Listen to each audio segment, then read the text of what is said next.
So Because, yeah, we start from, I would say, the teachers. yes. Okay. And before, well, you know. Okay. So you had just a second. Okay. Just a second. Ok, sì, funziona. Ok, ci vedo. Ci siamo.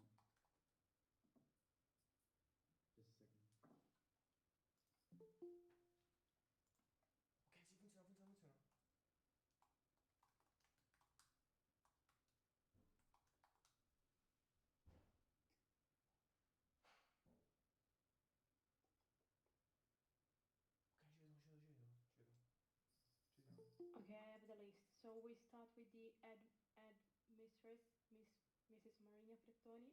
So if you can try and speak. Yes. Thank you. Yeah, I am. So, okay, so I think everyone can listen to her. MUN director, Mrs. Raffaella Liano. Here I am. Hi. Thank you. Mrs. Anna Mato. I'm here. Thank you. So we'll go through with conference director Federico. Here I am. Thank you. PGA. Yes, here I am. Okay, so I'll start and I'll go through with the ambassadors now. So since they're some of them, Afghanistan. Yes, hello. Thank you, China. Yes, hello. Thank you, France. Hello. Croatia. Present. Thank you, Germany. Here. Good afternoon. Thank you, India. Here, good afternoon. Thank you, Iraq. Come si chiama la forza? Here I am. Okay, thank you, and Japan. Present. Come si chiama il canale? Ecco, si sente. Libya. Si sente, alza. Present. Mexico. Present. North Korea. Here I am. Thank you, Norway. Poco, si sente. Present. Thank you, Pakistan. Present. Thank you, Russia. Yes, present. St. Vincent and the Grenadines. Yes, present. Thank you, Saudi Arabia. Lascialo aperto. Here I am. Come si chiama? Syria. Yeah, we are here. Aspetta.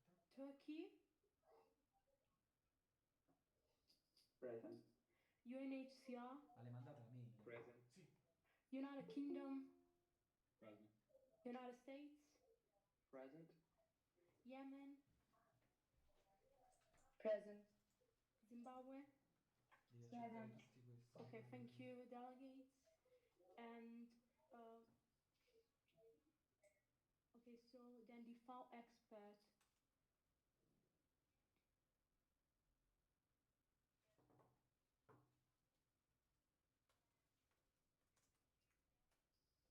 Yeah. Hello. Thank you. Good afternoon. Okay. Thank you very much. So we are sure that we can listen. And UNHCR expert, Mrs. Carlotta Sami. Yes, I'm online. Hello. Thank you. Marco, can you check if I missed someone? And Stefano too, please. Yes, I think before the who was missing. Okay, so with I think we have no problems. Everyone can hear. 20, giusto? Yes, I can hear. Non farlo subito. Okay. Non farlo subito. Thank you. All right. Federico, can you confirm me we are online and live on YouTube?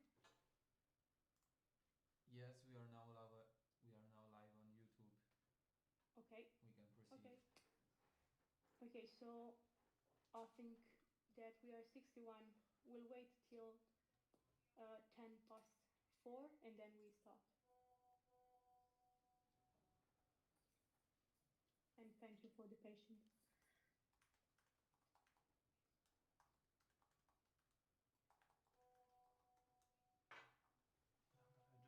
Io non posso parlare però perché noi ci si sente bassissimo.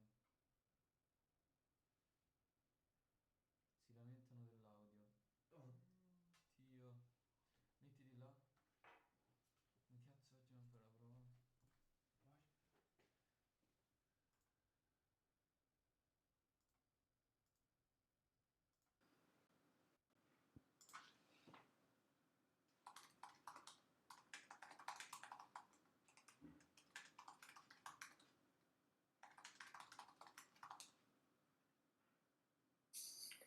Okay, just a final information. This ceremony will end by 6:30 p.m. And we are trying to solve some technical issues on YouTube, so we are sure that everyone can listen us also in live. Okay, just a final information. This ceremony will end.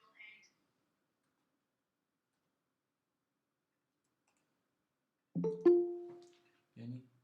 Arrivo, scusami, sto impazzendo, arrivo. Ok, speriamo ci siamo già. Cazzo, merda.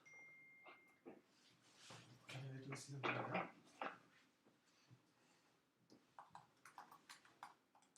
Ah, io devo inviare i miei, aspetta.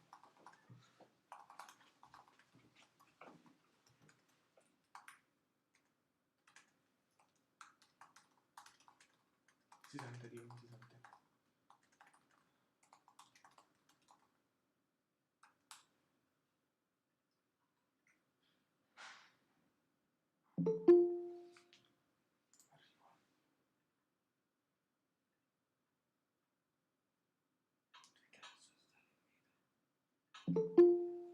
Vieni qua, Cristo. Ah, scusami.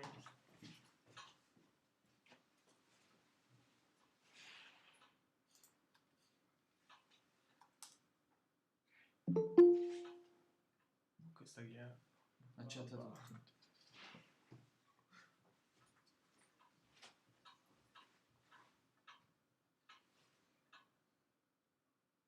Dice che si sente quando parliamo io e te. Microfono spento, acceso. Come non possono sentirci?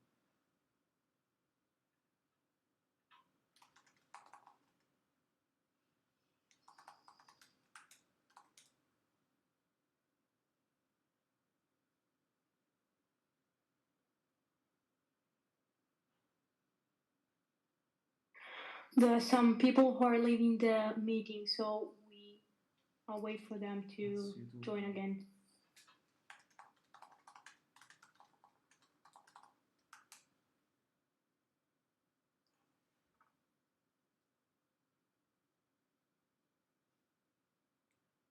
Non possiamo parlare.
Okay, so I'm asking to the President of the Security Council to approach the floor, and I think we can start the opening ceremony.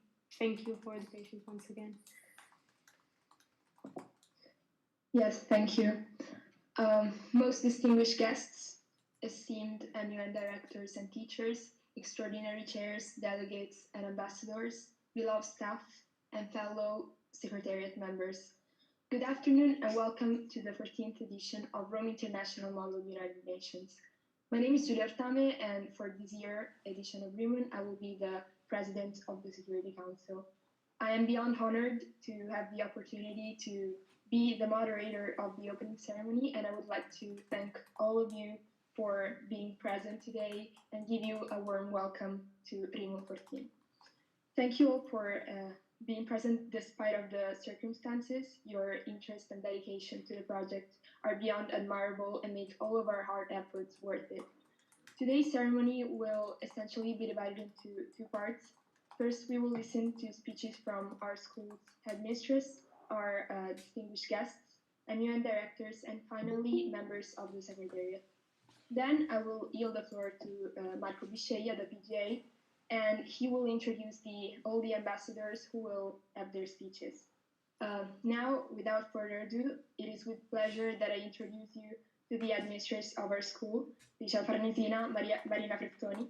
Her support, dedication, and confidence in the importance of our project has helped us to go forward and manage to arrange an MUN even in these adverse times. So please welcome Marina Frettoni. Thank you, President. Distinguished guests, good afternoon. As the principal of Liceo Farnesina, I want to welcome you to the 14th edition of Rome International Model of United Nations. Last year, we were ready to host you in Rome, in our students' families, in our school. But unfortunately, the SARS coronavirus disease strongly hit Italy, and I was forced to cancel this session. I still remember the pain that I could see on my students' faces, who couldn't understand and accept my suffered decision because they had worked so hard to organize everything.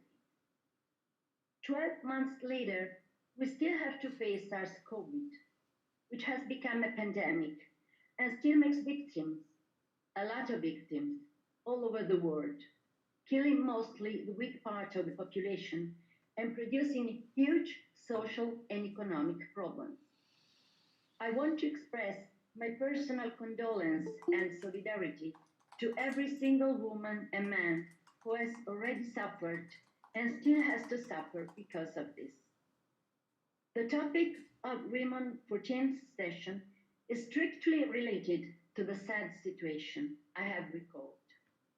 In the past 12 months, we have experimented the loss of freedom and found the freedom of technology, connecting us to the use of internet in different situations, like smart working, or what Italians call DAD, school online, enjoying the masterpieces of museums in digital versions, watching movies, sitcoms, and even lyrical operas on the different streaming services, buying food and clothes and whatever we need thanks to e-commerce, sharing ideas and Stefano. a lot of problems and inconveniences like isolation, fake news, internet addiction syndromes, digital divide still have to be solved. Of course, we still have to learn how to use this freedom in a responsible way, respecting as well all the sanitary prescription for the long way towards normalization, for the restoration of our personal freedom and of a normal lifestyle in the social context. In the meantime, thanks to the freedom of technology, we can meet today and during the next days to find the best solutions related to the topic. I congratulate all the members of the RIMUN 14th session staff for the choice of this topic and for their energy, their passion, and their dedication to this opportunity of an online edition. I'm sure that all the young people will be able to talk about the various ramifications of this theme, and as usual, I trust in the opportunity of being together. Thank you. Thank you. We are now glad to leave the floor to distinguished FAO expert Ange Subiru-Stambineta, who works as a communication officer for the Food and Agriculture Organization of the United Nations. So please give a warm welcome to Ange Subiru-Stambineta. Thank you. Thank you very much. I know you can hear me.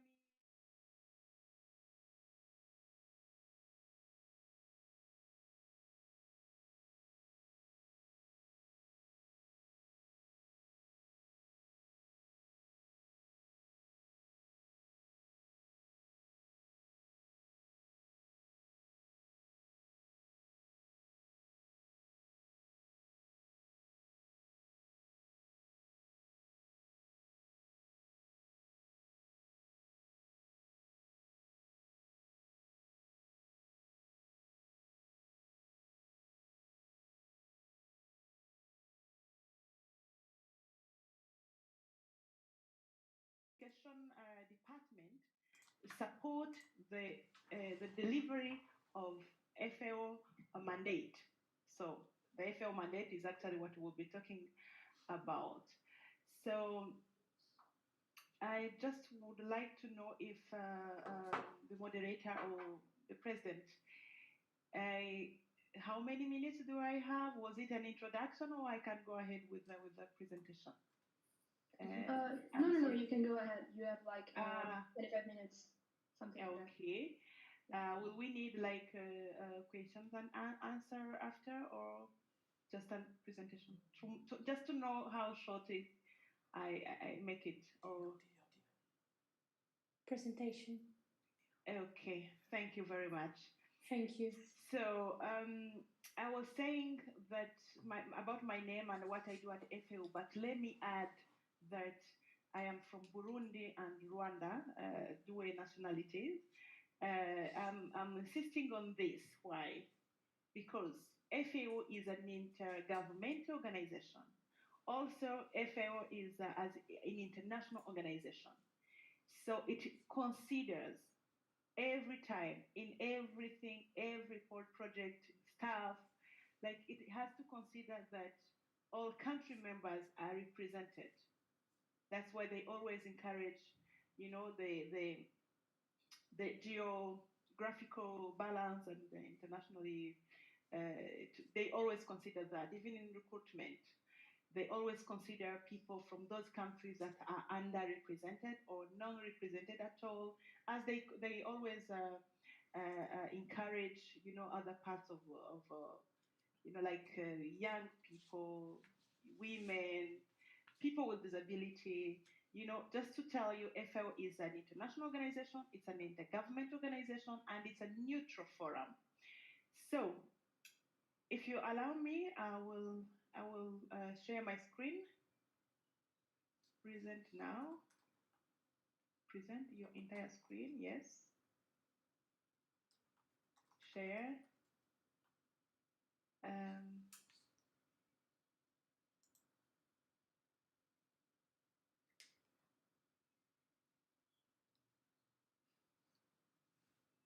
Is it working? No. Can you see my screen? No. I can see something like share is not active.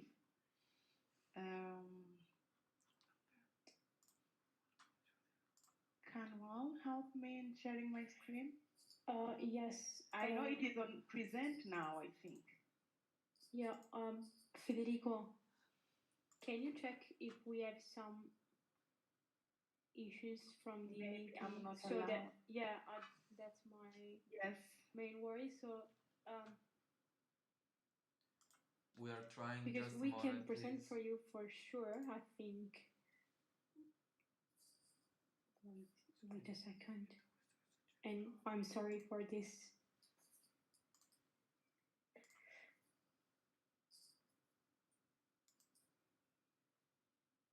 Now we are checking out if, yeah, I think that now it's working. Okay. Okay, so, you can see my screen. Yeah, we can see. Yeah, thank you very much. So welcome. Yeah, welcome to the Food and Agriculture Organization of the United Nations, FAO. So, as simple as, just for not those who do not know, who are not really familiar with what FAO is, what we do, you know about United Nations, I'm very sure. UN, it's as simple as this nation, that nation, your nation, my nation, they get together, they create United Nations. So, for United Nations to operate, it has different agencies.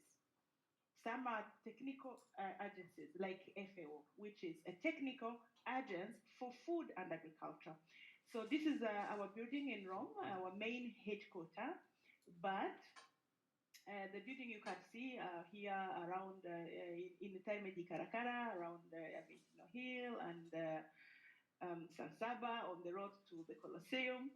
A very famous building because it used to be before the Ministry for Refugees for Africa, that is before the Second World War. And then it was donated by Italian government to United Nations so that FAO can work from here. So this is the main one office in the world, which is in Rome.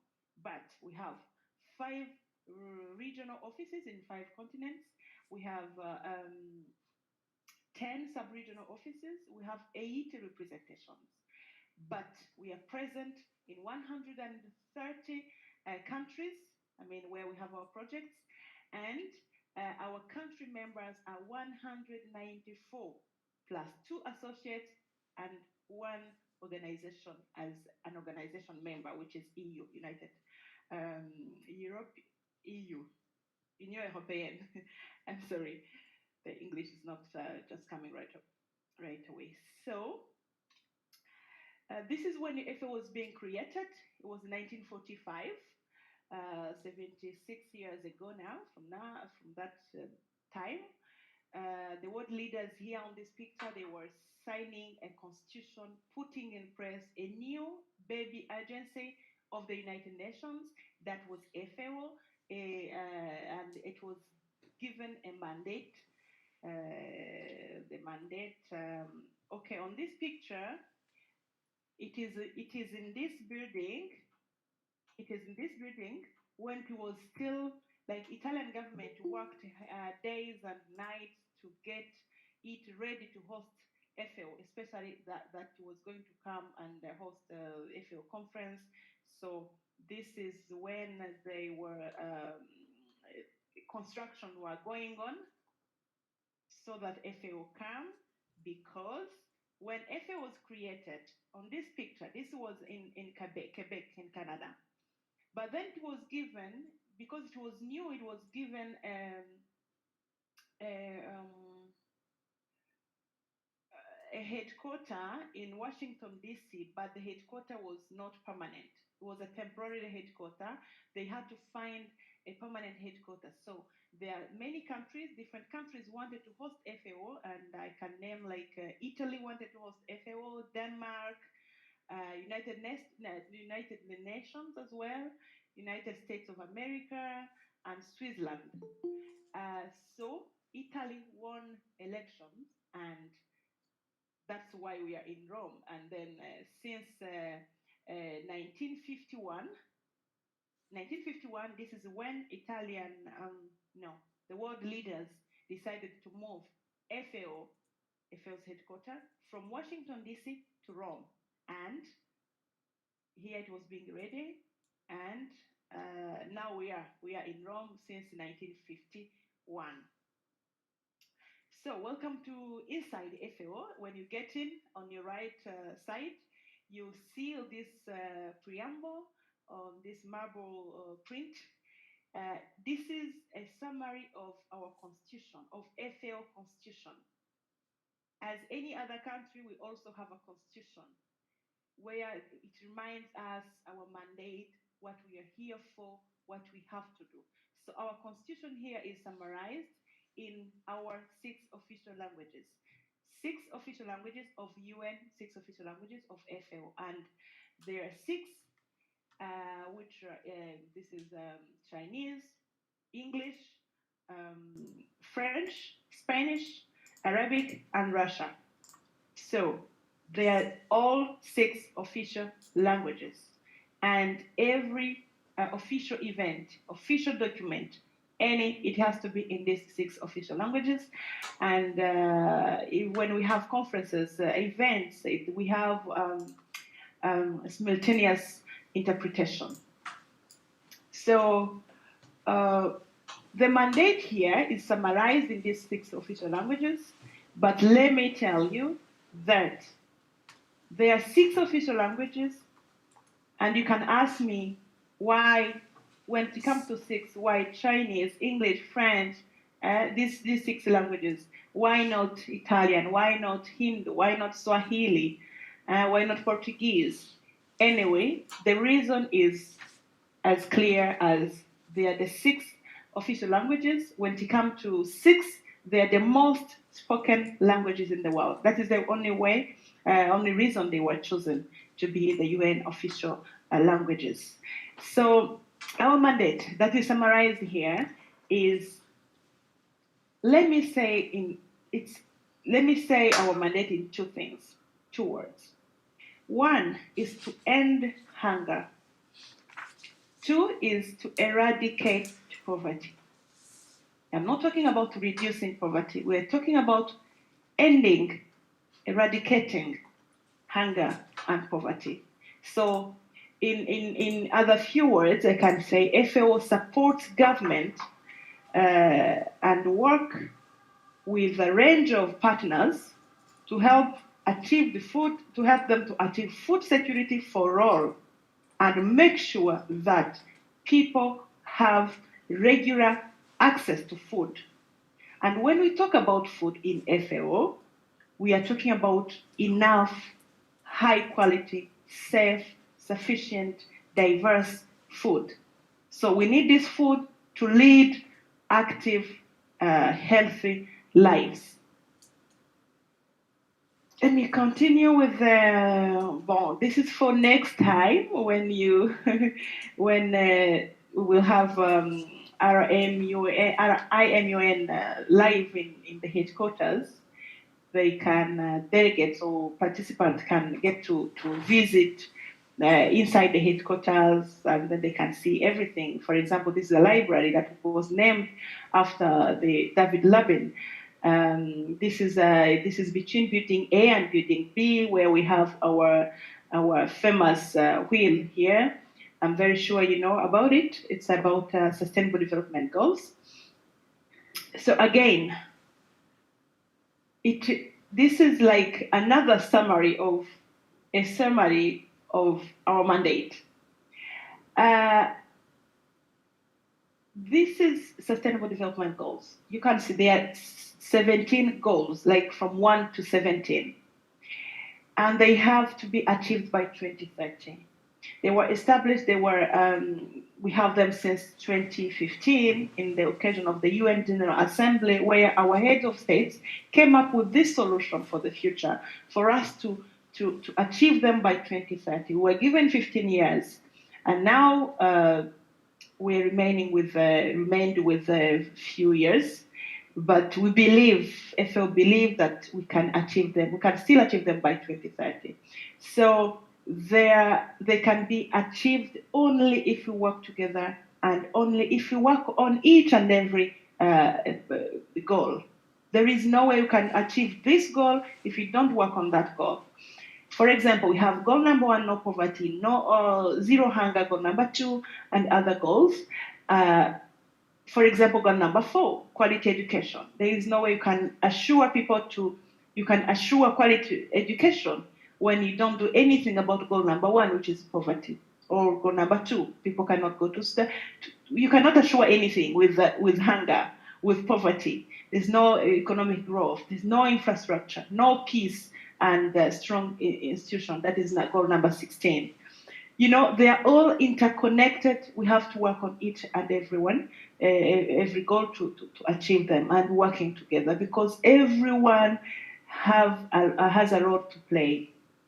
Whether it's young people, children, women, société civile, civil society, governments, private sector, academia, everyone can do something.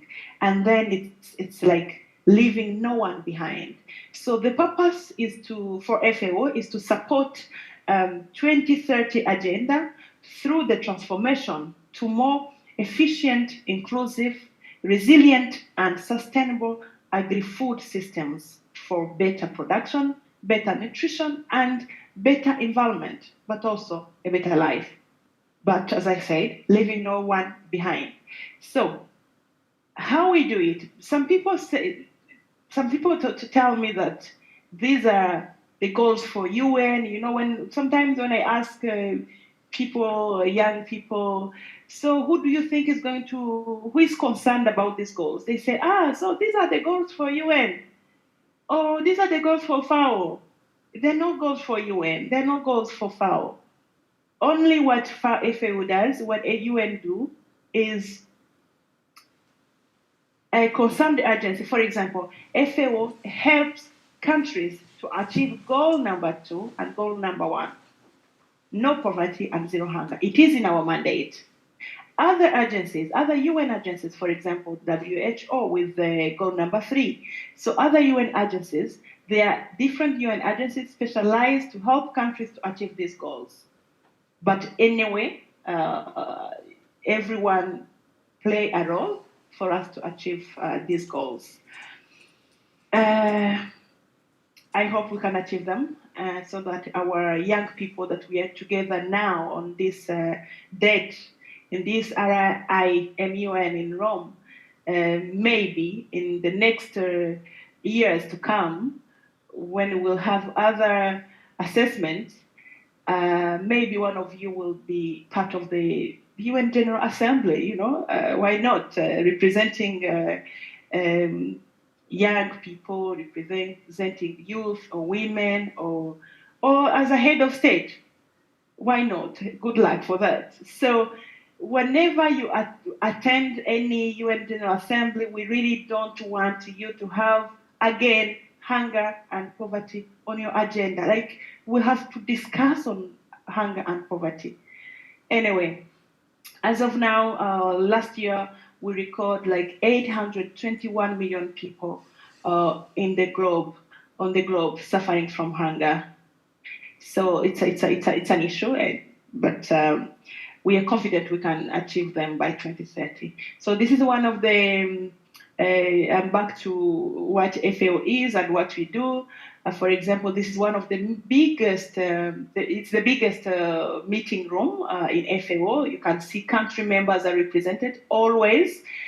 Country members are represented. If you can see the flags here, all 194 country members, they have flags here, plus 2 associates, and then 1 organization, which is EU. So we have booths for interpreters here, because I said we do simultaneous interpretation.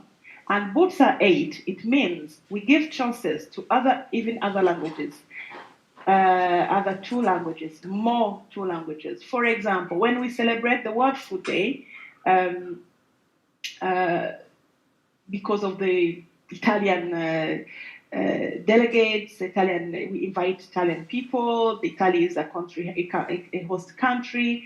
We have a lot of people in the event who are Italian. So sometimes, or many times, they choose to put also Italian as a language, even if it is not an official language of the UN. But depending on who is there or who are invited, we have 2 more booths just to make sure. This is a room that was designed to host high-level meetings, big meetings, like FAO conference, FAO summit, sessions, celebrations like World Food Day, and we have 3 seats per country. 3 seats per country, simultaneous interpretation, but also in FAO conference, delegates get to vote for the Director General from this room. So, in the next slide, I'll show you our Director General, the current Director General, Mr. Kyu Dong-yu, who was elected from this room by delegates of the countries, of course. He was elected by countries for 4 years, renewable ones. It means after 4 years, he can present his application, his candidacy again, and if they vote for him again, he can rule again. So he replaced another Director General, the former Director General, Professor Jose Graziano da Silva, who was Brazilian. So this Director General who were elected in 2019 in June, and he's in the office since 2019 in August the 1st. So he's Chinese, who competed with the other other candidates we had a male, a male from China. We had a male from Georgia and a female from France. So he won election, and now he's the director general of FAO. This is another room, we call it red room. This is another room, we call it green room. This and that, there are two seats per country. They were designed to host, like, for example, committee, finance committee, program committee. So they are here, and they are all in the first building, building A. So this one and this and this, they were designed by Italian government. Thanks to the Italian government, we have them. So these are our projects in the different countries.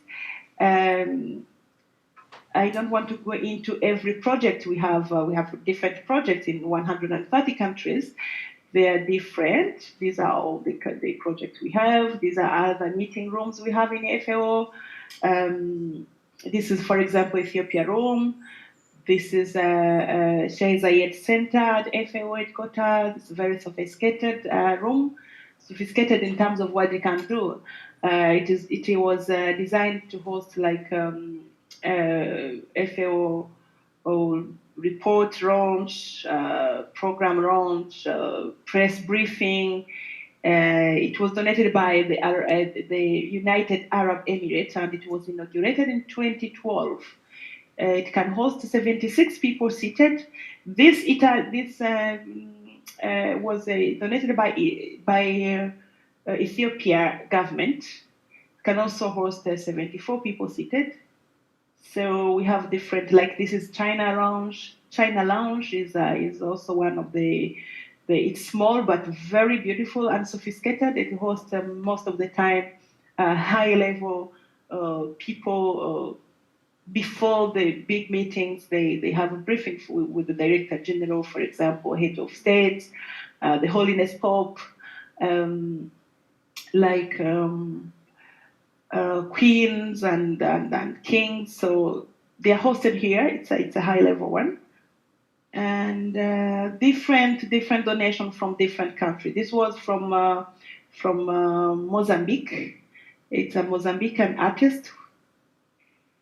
Yes, different ones. This is when we were celebrating the World Food Day. So let me tell you about the World Food Day. I showed you a picture when FAO was being created. It was in the very afternoon of the 16th of October, 1945. So every year we celebrate FAO anniversary. So last year we were celebrating 75th anniversary of FAO. But the anniversary of FAO doesn't matter much. You see, it's not like the anniversary of a person. So what we do matters than what, let me say, what we are. What we are is what we do. So because of this, FAO's anniversary, it coincides, or they decide to make it a World Food Day.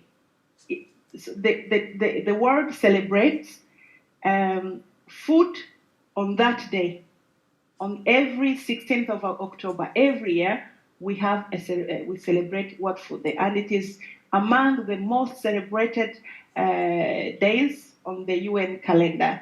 So, and because we have a lot to talk about food, we every year we come up with a theme. For example, last year was about grow, nourish, sustain together. So this year's theme is under construction, if I may say so.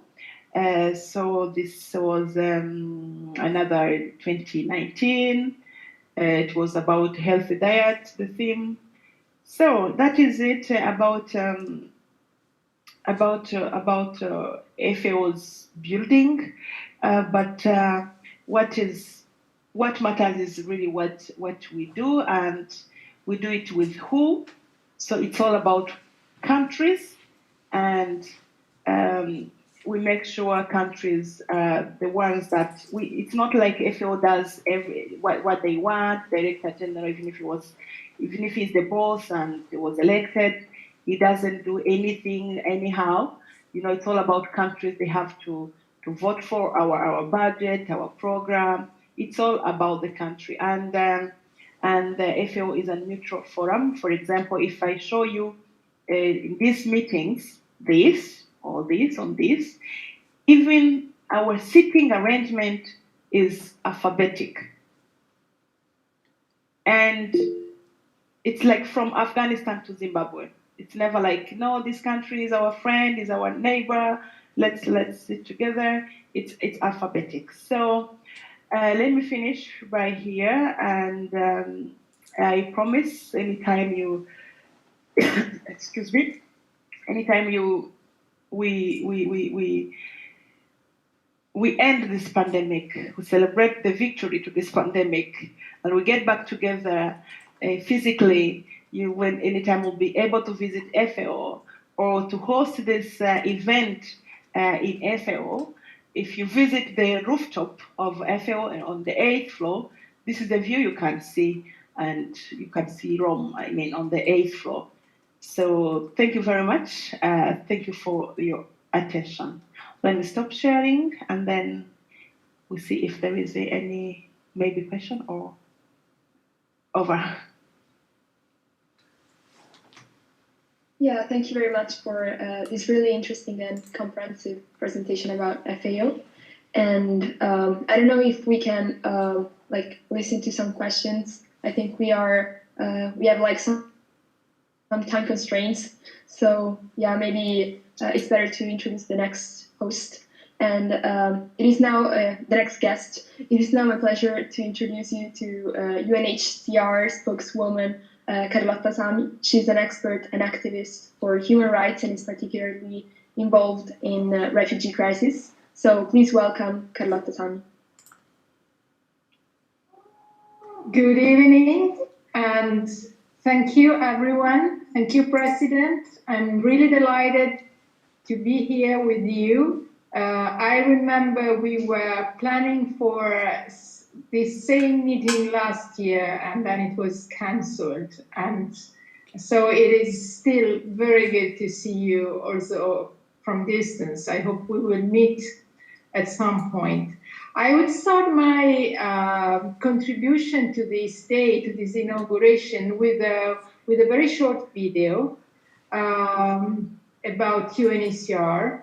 I just ask you for a minute of patience, because I'm not always great with these technicalities. Let's see. Do you see my screen? Not yet. Okay. Let's see. Can you see it now? Yes. Yes, I think so. Okay. Yes, we can see it. Now let's see if you can see my video. Can you see it? Yes, I'm not sure we can listen, but let's try. Let's try. Let me check if I have to.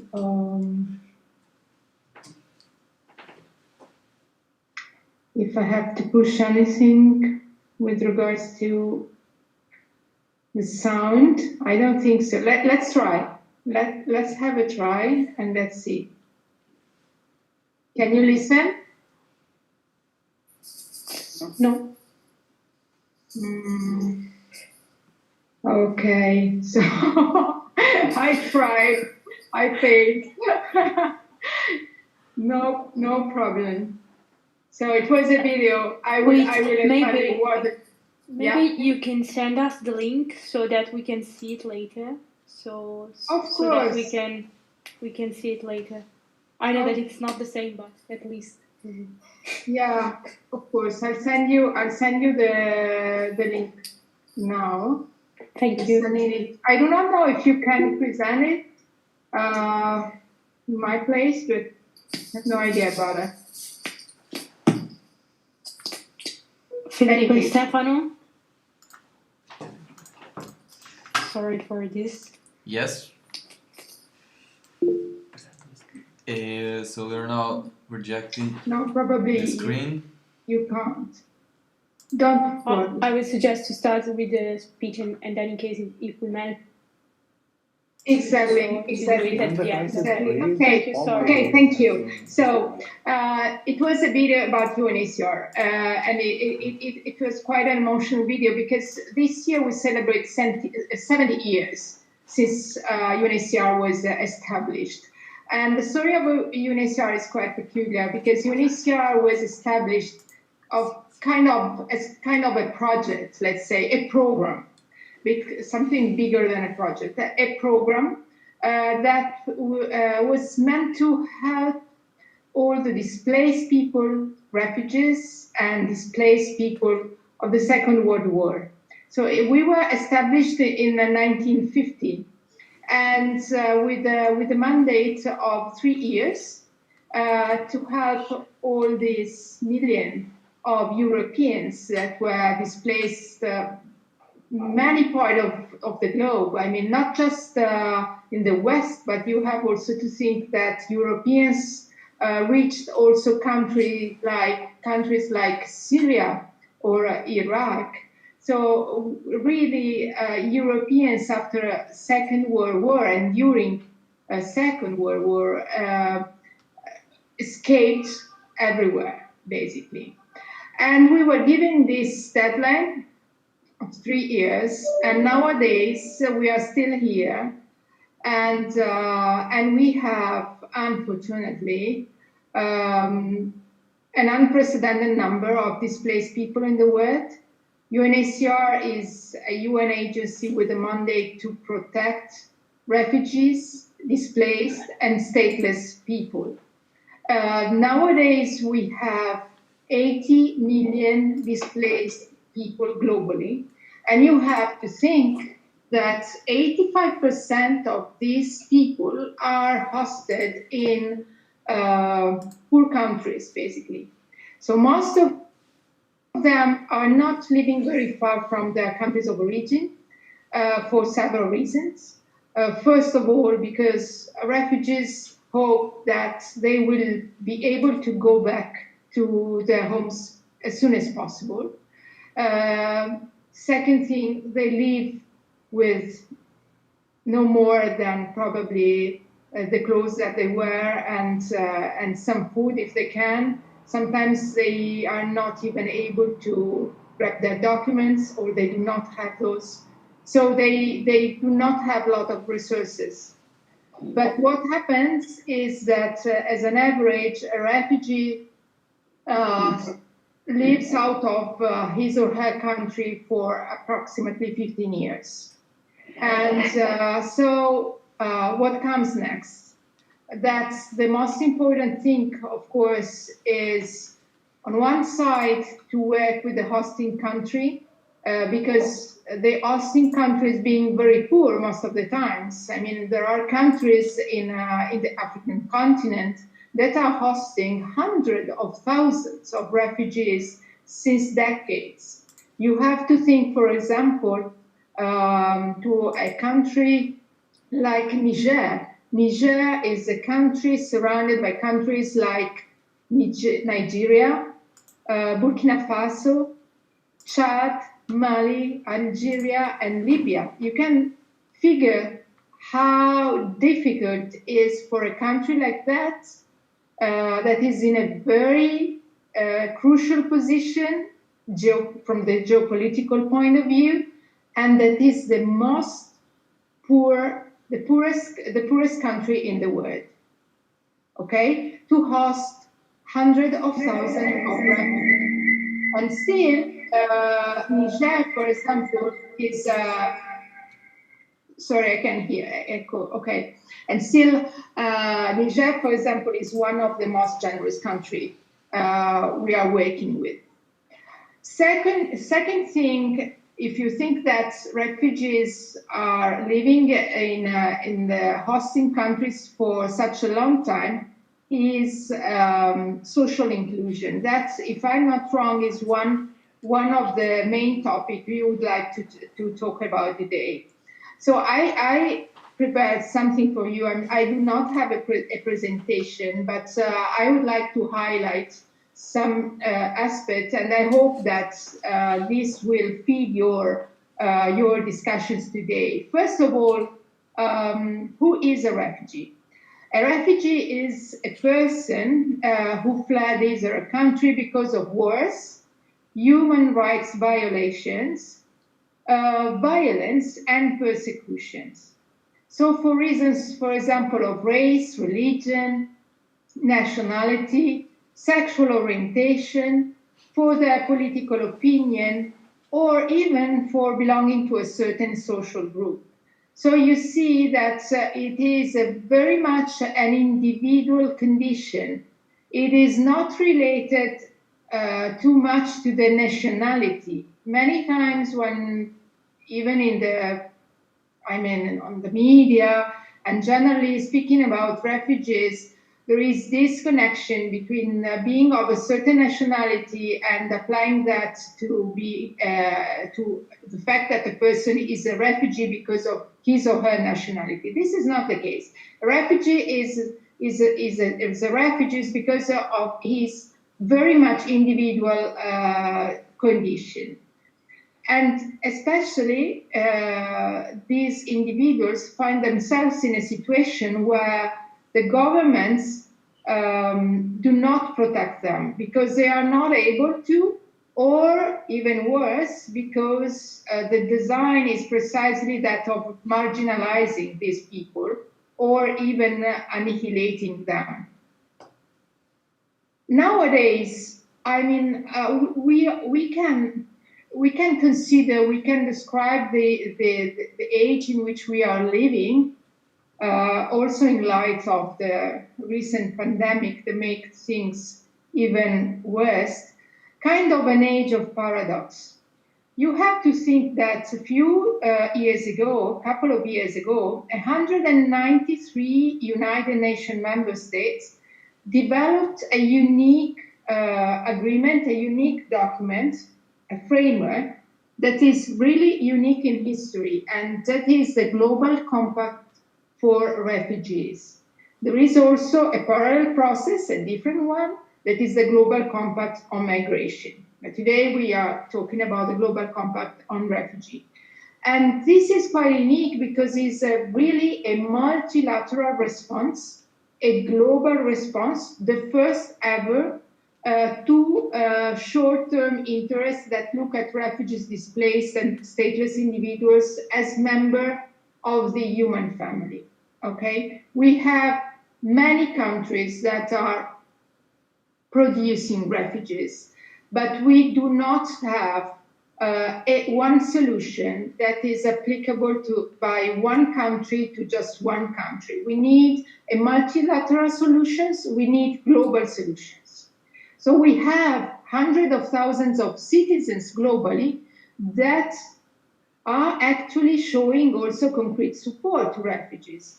We have volunteers, activists everywhere, from the poorest villages of Bangladesh to rich communities in Canada, to volunteers in Northern Europe, even in Italy, of course. In Italy, you have hundreds of families that created networks to host refugees, for example.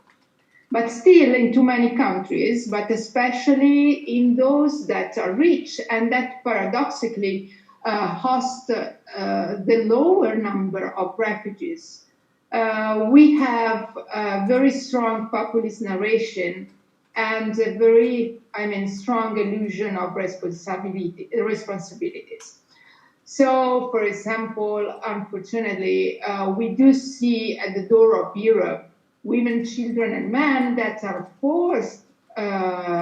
forcibly returned to the countries from where they are coming, and this is happening not just in the Mediterranean, but is happening also at land borders. To list all these cases is very difficult. Now that we have the pandemic, forced returns are happening very often, and I would say globally, not just in Europe, but in many, many countries. Another information I would like to provide you with is about the countries that are hosting the highest number of refugees. I told you at the beginning that 85% of refugees are hosted in poor countries. And actually, you may don't know that the country that is hosting the highest number of refugees globally is Turkey. Why? Because Turkey is close to Syria, of course, and still Syrian refugees are the biggest group of refugees at global level. We are talking about almost 6 million of refugees, Syrian refugees that are everywhere in this world, especially in Turkey, the neighboring countries, so Turkey, Jordan, Iraq, and probably a bit less than 1 million in Europe. The second country hosting highest number of refugees is Pakistan. Then we have Uganda. We have Sudan, so you see 2 African countries, and then we have the only European country in this list that comes fourth, and it is Germany. Then we have Iran, Lebanon, Bangladesh, Ethiopia, another African country, and Jordan. And which are the countries that are hosting the highest number of refugees per population? We have the first one is Lebanon, when the total, or out of the total population, 1 person every 4 Lebanese is a refugee. And in this list, we do not have European countries, if not for Malta, that the teeny Malta, that is really small. So the percentage of refugees where in comparison to the total population is quite high. Now, globally, what is happening in terms of trends is, and especially now with the fight against the pandemic, is kind of an attitude that tries to push the responsibilities to help and support refugees on the shoulders of other states. So it's a kind of a very negative and not very producive political attempt that in a way is impeding the global solution I was talking to you at the beginning. Countries are introducing restrictions to the access to asylum. Something I would like to mention, but because it is important. The refugee status is determined by the Geneva Convention, and there are some principles that countries, that states are obliged to obey to. First, a person that is crossing a border, even without documents, but that is asking for asylum, is not committing a crime. So as soon as a person, for example, arrives at the airport and declares to the police, to the border police, that he or she is willing to apply for asylum, cannot be convicted and cannot be accused of committing any crime, okay? He should be given the possibility to claim for asylum, and then the state, of course, has the right to decide about his or her status, okay? And the second thing is that states are obliged not to return the persons, okay? Now, coming to social inclusion, I would like to focus on the situation of Italy because, of course, this may be of interest for you that are studying and living in this country. I would like to give you a figure of the number of refugees that are living in Italy. Approximately in Italy, we have refugees residing that are a group of 54,000 individuals. So you see, it's quite a small group of people.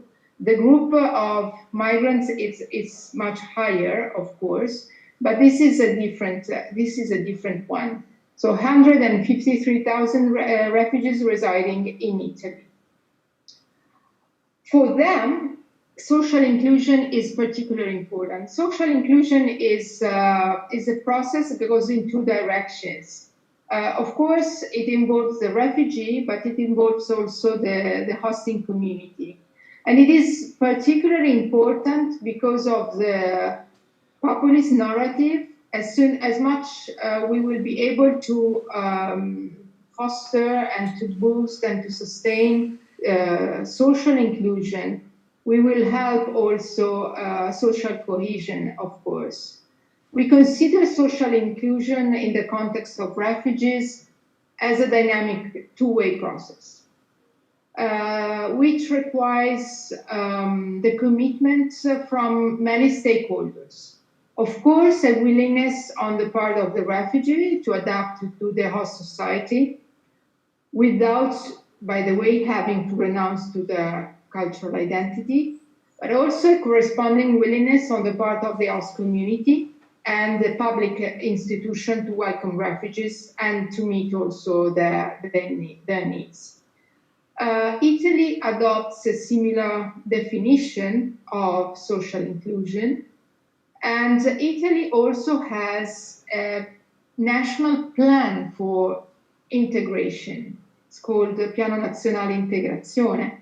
The problem of such a plan is that most of the time it is quite new, quite recent. It was approved 3 years ago, if I'm not wrong. The problem is that most of the time it goes unfinanced. So to foster integration and social inclusion, you also need to invest in it. And all the studies that are conducted at economic level by many universities globally are showing that if you invest in including socially and integrating refugees, your internal gross product, the internal gross product of a state will get some advantages and will increase. However, integration of refugees in particular, it is not easy, and it shows some challenges, even more than those that we have with integrating migrants. Why? We have recent studies that, of course, shows that it is important to include refugees because they have an economical potential, but most of the time, as I explained to you at the beginning, a refugee leaves his or her country without a specific project and without resources, while migrants, they usually have a migration project, they have a diaspora waiting for them, and they have some money they can use to start their new life in the new country. While asylum seekers and refugees, they can't really choose. And also they have many administrative and legal obstacles to tackle with. In Italy, we also know that according to some studies that have been conducted by the Banca d'Italia, the salary gap between Italians and refugees stay quite wide for over 10 years, while this gap is different and is more positive with regards to migrants and Italians. So what we have done in these years as UNHCR, UNHCR in Italy, of course, you will see us working at the ports when people are arriving by boats We work with the government with regard to the determination of the refugee status, but we do work also a lot to sustain the integration process. And something that we started is to work with the private sector. The private sector is absolutely key to integrate refugees, to integrate through job, of course, because there are two things that are absolutely critical for integration: housing and job. These are the two things, and these are two main obstacles. It is very difficult for a refugee to be autonomous and look for and rent for house and apartment because of two factors. First of all, he or she may not know very well all the contractual laws and his rights and obligation. And secondly, because he may suffer a form of discrimination. That's why, for example, we started working with SUNIA, that is an association that is working to help people trying to rent an apartment, to inform refugees about rights and obligations. But in terms of jobs, we started a project 3 years ago with the private sector, and we also started a project with universities. So universities are supporting very much refugees in welcoming and granting them the possibility to follow the university in Italy. We do already have over 40 universities in this network. And for what is concerning the private sector, we are involving many companies in Italy. Some are very big, like Barilla or Lavazza, or even the fashion industry is working quite a lot with us, like Gucci, Uniqlo, you may know about this brand. And but there are also small companies, and in just a few years we have been able to have these companies hiring almost 2,000 refugees. Of course, these are small numbers. They may look small numbers, but there is a cascade effect. That's a very positive cascade effect, because all these companies are explaining also to, and publicly also to other companies how positive has been this process. What they say is that basically when a refugee starts working in a company, it brings kind of an element of diversification into the staff, and brings a lot of energy. And of course, this helps also boosting the morale and the motivation of the existing staff. So the feedback that we are having are very positive, and now we are granting to these companies kind of an award every year. It is called Welcome, and we have really many companies that are competing every year to get this award, and every year we have more companies, and this is a very good feedback that we have. Now, what refugees say about the challenge of integration? First of all, they say that the worst thing for them is to wait so many months in the reception centers, where basically they just receive a bed and food, and they really feel passive. They very rarely they can follow some language courses, so we are pushing very much with the government to improve the quality and the quantity of the languages classes they provide refugees with. And secondly, what they want very much is to interact as soon as possible with Italians that can give them a sense of what the Italian society is. And in particular, refugee women are saying that before coming to Italy, in the, let's say, first life, they were having some business experience. So if they would be given even just this very small amount of cash, they could start their own business. So they look like being very much willing to, to start a new life as soon as possible. So information for them is key. Education and learning, vocational training is extremely important. And then it is also very much important to create a matching between them and the companies that are looking for new employees. So this is something we are working on together, of course, with the government, so in particular with the Ministry of Interior and the Ministry of Labor and Welfare. So basically, this is something about social inclusion in Italy. Ideas and programs may vary a lot from a country to another, but we all agree globally in UNHCR that this is the main way for creating not just a positive environment in which a refugee can not just survive but really thrive, but also helping the hosting community in a positive way, in a way that promotes also stabilization and social cohesion at large. I'd say that I would end here because I think that I took enough of your time. I do not know if you have any question, either now or later. I will be really glad to also be in touch with you if you want to.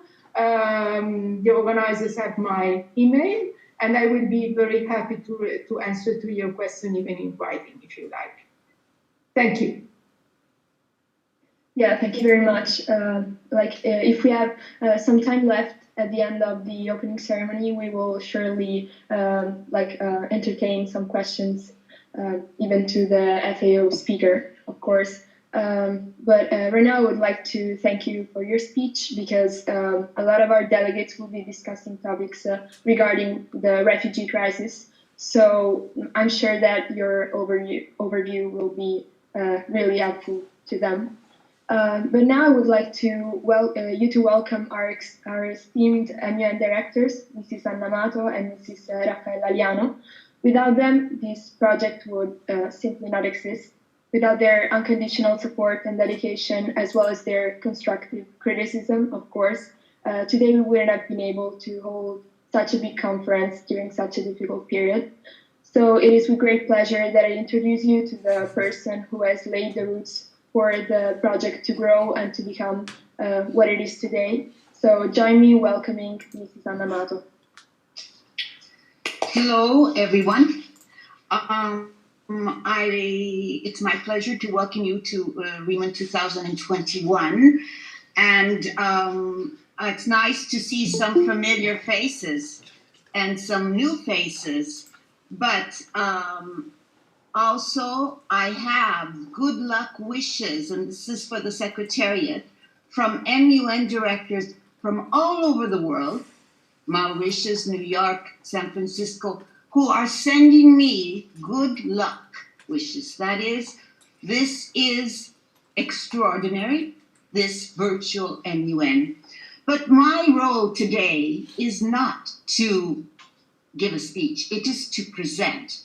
And I would like to present a person who 10 months ago was really sure that the only way to save RIMUN was to continue online.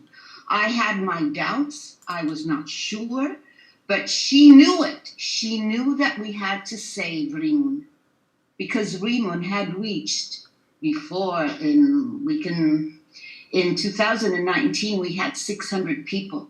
So it was really big. It was really big. And she thought that we had to do it. And it is with great honor that I present the new, not really knew because she was also a UN director last year, but she couldn't give her speech last year because we didn't have the conference. So I would like to present Rafael Lariano, who is the main MUN RIMUN director, and she will give her speech today. Thank you.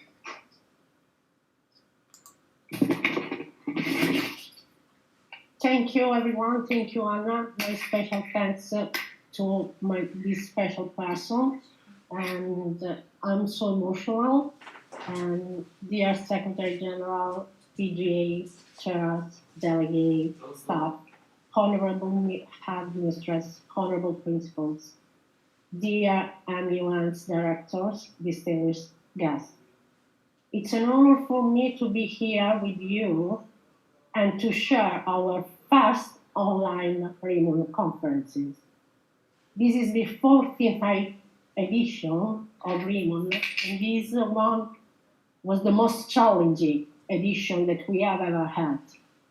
It has been a period, a very struggling period for each country, for all people, for the entire world, and in particular for schools.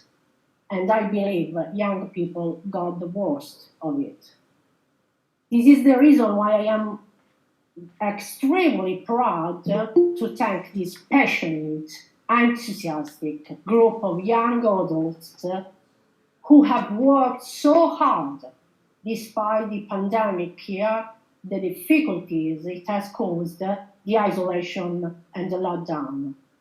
Thanks to their remarkable resilience, their strong belief in this project and their collaboration, RIMUN keeps going today, even if it is just in a virtual way.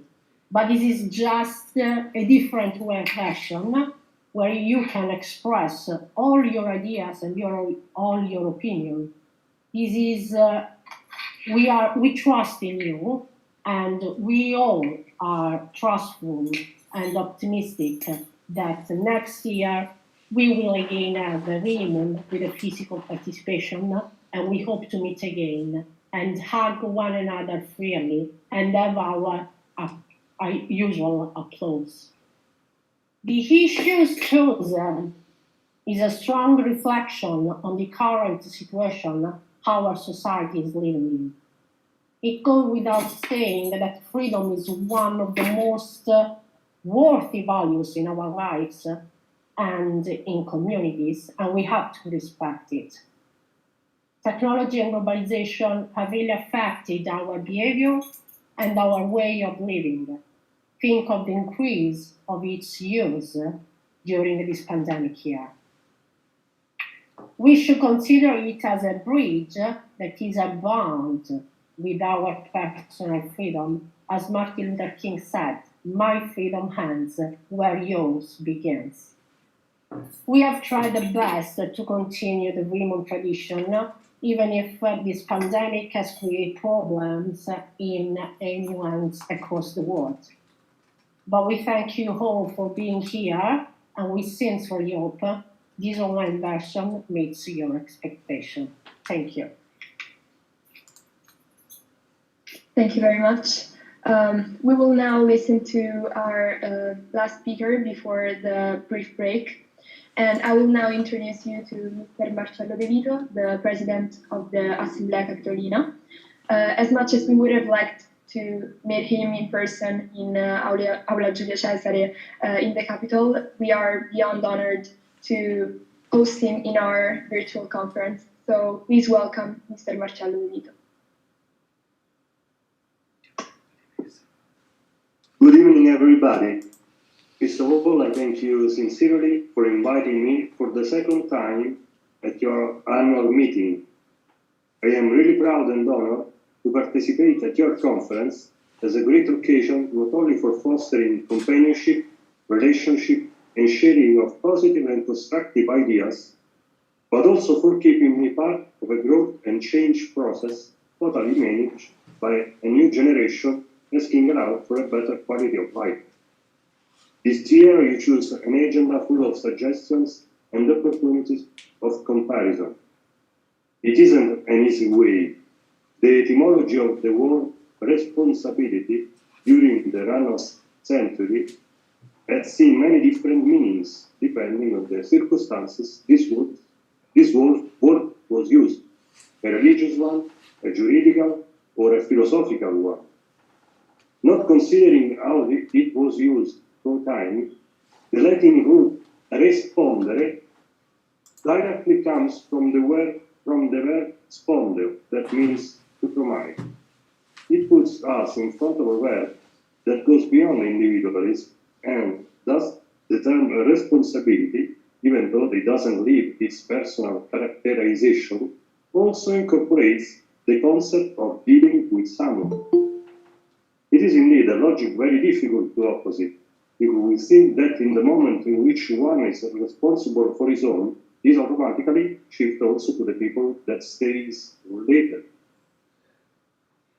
The role of administrator of the public affairs taught me the importance of starting from myself, being responsible for my own actions, being aware of my own freedom when I know I am able to bravely and honestly answer to what reality makes me face.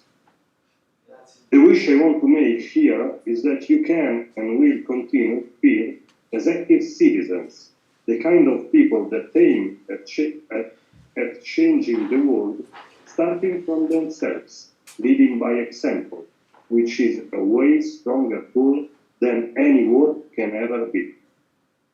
I am sure indeed that you will succeed, because your education and your age are the right kingpins to prosecute searching for dialogue and debate with others, with the aim of taking new and constructive paths to allow you to become responsible and free human beings. Thank you all. Bye. Thank you. We will now be going to 10 minutes pause, so you're free to go and come back in 10 minutes.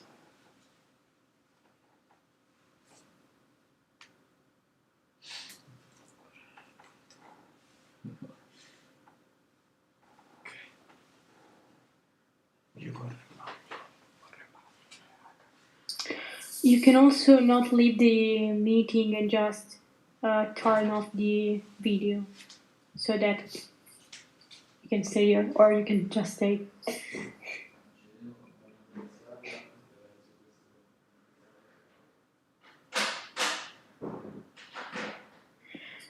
Can you confirm me that everything is going well on YouTube and everything is fine? Federico, Stefano?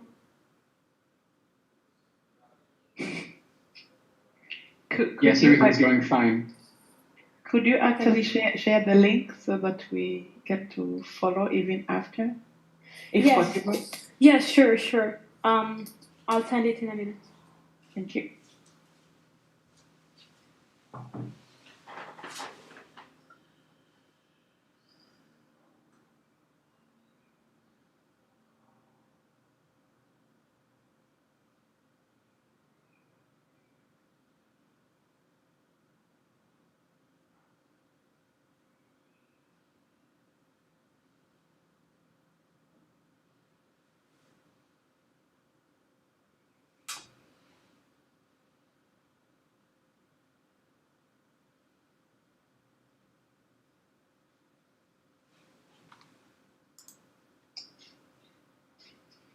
Non stanno parlando.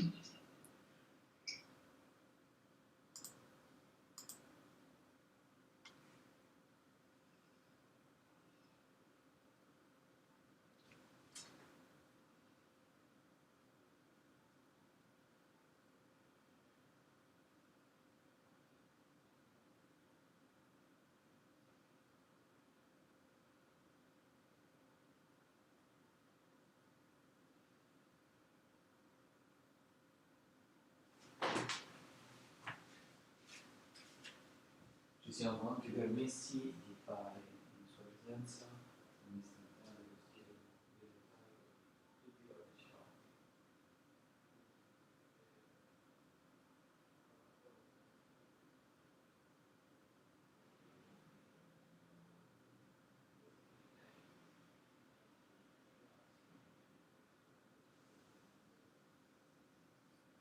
Okay, I sent into the chat the YouTube link.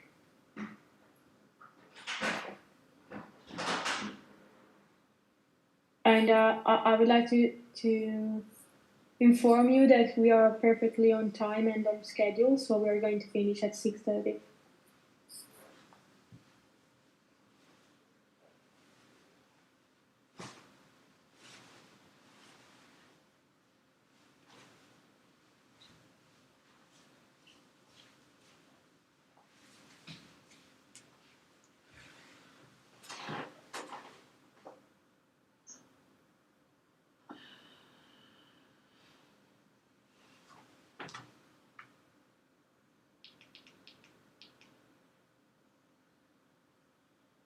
Dimmi cosa devo fare.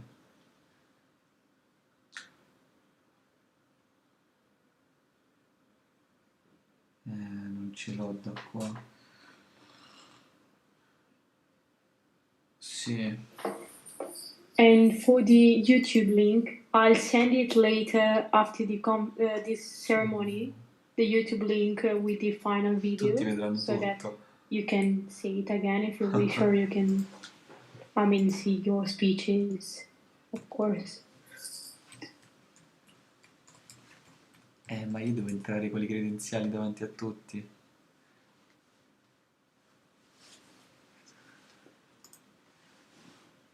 Federico.andriola@gmail.com.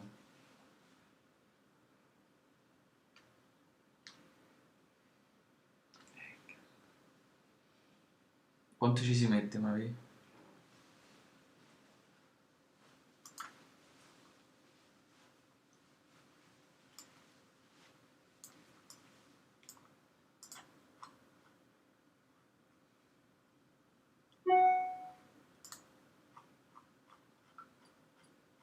Su federico.andriola@gmail.com.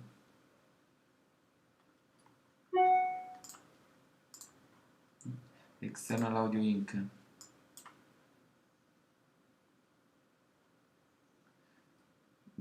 No.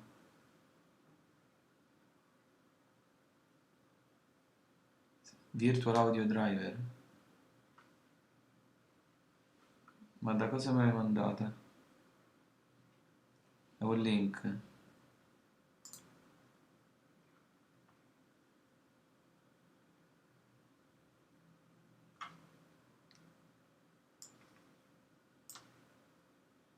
Install. E 16.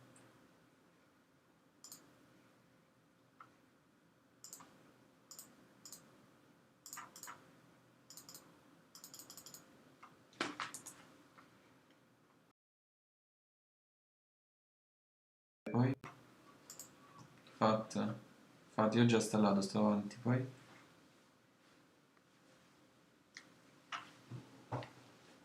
dove?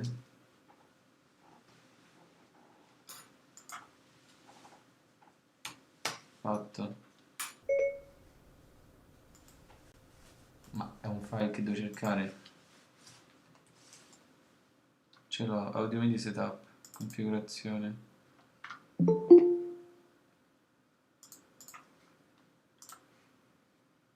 Più. Ok.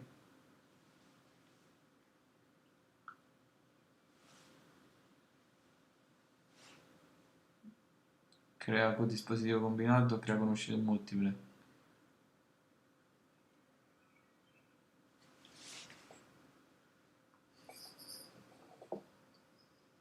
Giulia, so we start again at yes. Dispositivo combinato. We start again at. Però mi dà 2 indirizzi. 35. Non me ne dà uno. 5? Eccolo il problema. Ok. Marco, Yes. devi aprire il martelletto, ce l'hai pronto? Ok, fatti fare una foto. Ok. Tutto pronto, tutto a posto. Si sente Tutto a posto, ragazzi. Va bene. Sì, ce l'ho. Ok. Va bene così.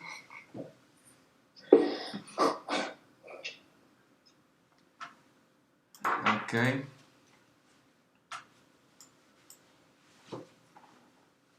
Sì. Ok. Black hole 16.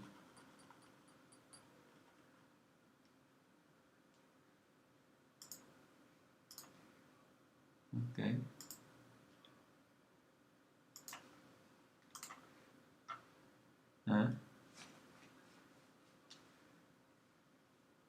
Quanti?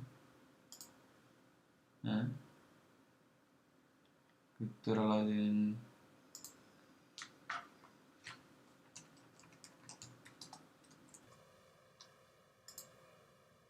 Black hole 16. Ok. Arte creato.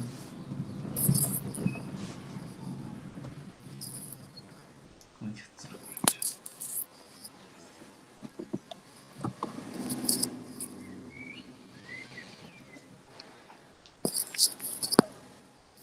Lo vedi la mia schermata?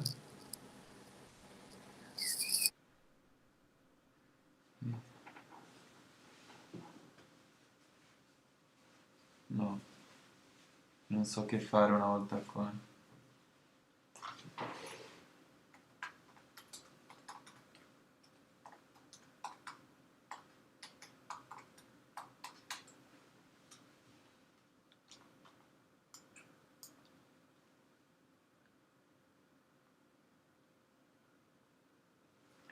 Tu mi senti ora? Sì.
Okay, so we are starting in 2 minutes.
Please, ambassadors, turn on your camera because now we are proceeding with secretariat speeches and then ambassadors.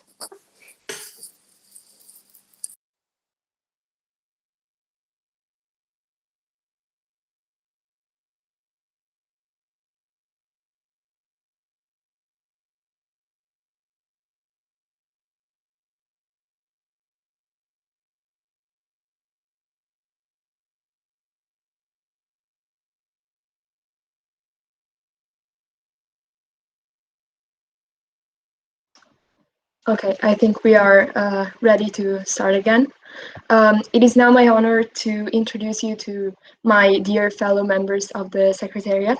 We have been working together tirelessly throughout these months to make this conference possible, and I sincerely could not have asked for a better team. We've worked together days and nights, and we've laughed, we've cried, but we did all of this together. So please welcome Cecilia Iacometta, Marco Bisceglia, and Federico Andriola. Thank you, President of the Security Council.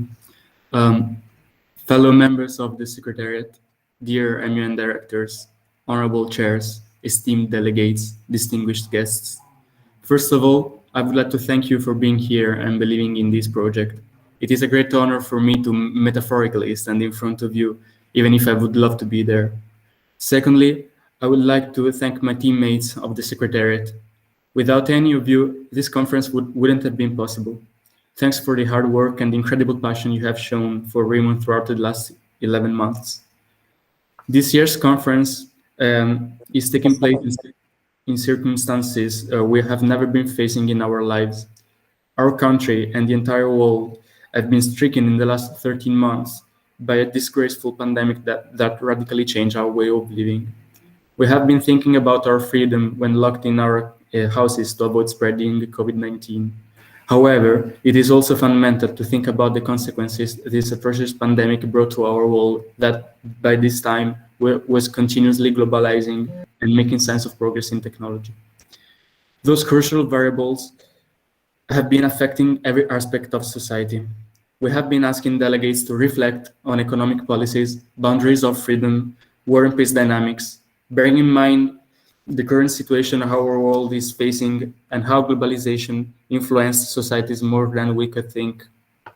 For instance, one of the main reasons COVID-19 spread so fast is the now indissoluble connection among countries that consented more and more people to get in touch. Furthermore, technology's enormous step forward gave countries the possibility to be more ready than they would have been a few years ago. We, young people of the world, ought to be prepared for the aftermath of what we are now experiencing and for the fast-moving and constant growth of the variable aforementioned. The only way we can do that is to be passionate and achieve knowledge, to be prompt to make a step forward, to change our status from children to adults. And Model United Nations are one of the best media to grow. With that being said, I wish you all the best of luck for the upcoming conference. I hope so much you will hold this RIMUN experience in your hearts, such as I certainly will. Once again, thank you for being here and making RIMUN possible. I am looking forward to seeing your efforts in your forums. Thank you. The floor is now yielded to the Secretary General, Cecilia Iacometta. Thank you, PGA. So, fantastic Secretariat, honorable chairs, dear delegates, and esteemed guests. Before my speech, I would like to thank you for being here today. And thank you for believing in RIMUN, also in this new guise. And yes, today we are having the weirdest opening ceremony ever, but I really hope you are enjoying it. Last year, RIMUN was cancelled a couple of weeks before the conference started, and we spent days and days crying for it. Probably this is the reason why I am here today. It is because RIMUN cannot stop. This secretariat owes it to the previous secretariat. Therefore, first of all, I'm asking for a round of applause for Maria Vittoria Vano, Alessandra Nunzi, and Ludovica Vannini, and secondly to Cecilia Landolfi, Sara Rinaldi, and Flavia Busoni, So yes, you can unmute the microphone and clap. Clapping is in order this time. Please do so.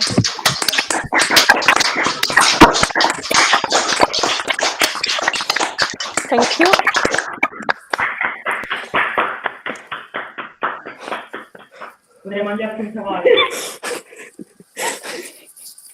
Thank you. So Maria Victoria told me to be original, creative, and confident while leading the organizing team this year. And I did my best to do so. But let's go through what we have done together. This year, the Secretariat has chosen a general theme, which is like a tongue twister. So I hope to not walk into a trap while telling it to you all. The responsibility of freedom, coming to terms with the potential edges of being free in the ever-changing equilibrium of an increasingly globalized and technologically advanced world. The funny thing is that I'm a huge supporter of this tongue twister general theme. This choice has been made for many different reasons, and I'm totally aware of the fact that when you think they are trying to sabotage me today. So when you think about freedom, the first word that comes up to your in your mind is not responsibility. And the thing is that many times freedom is seen as something which has nothing to do with responsibility. But if we really focalize our attention on the different kinds of freedom we have, we are seeking to achieve, we understand why freedom is a responsibility. During this edition of RIMUN, delegates and all of us will thus be required to think out of the box and critically reconsider our privilege, because with freedom comes great responsibility. I strongly believe that we live in a world in which many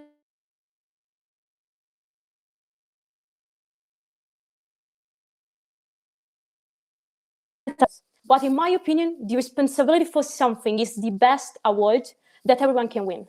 Why am I stating this? Well, because a heavy weight on your shoulders is a way to train yourself, isn't it?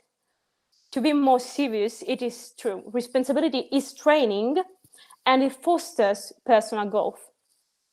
When you are responsible for something, even though sometimes you feel that heavy burden, you are mostly only proud of yourself, since this means that you have achieved a goal in your life.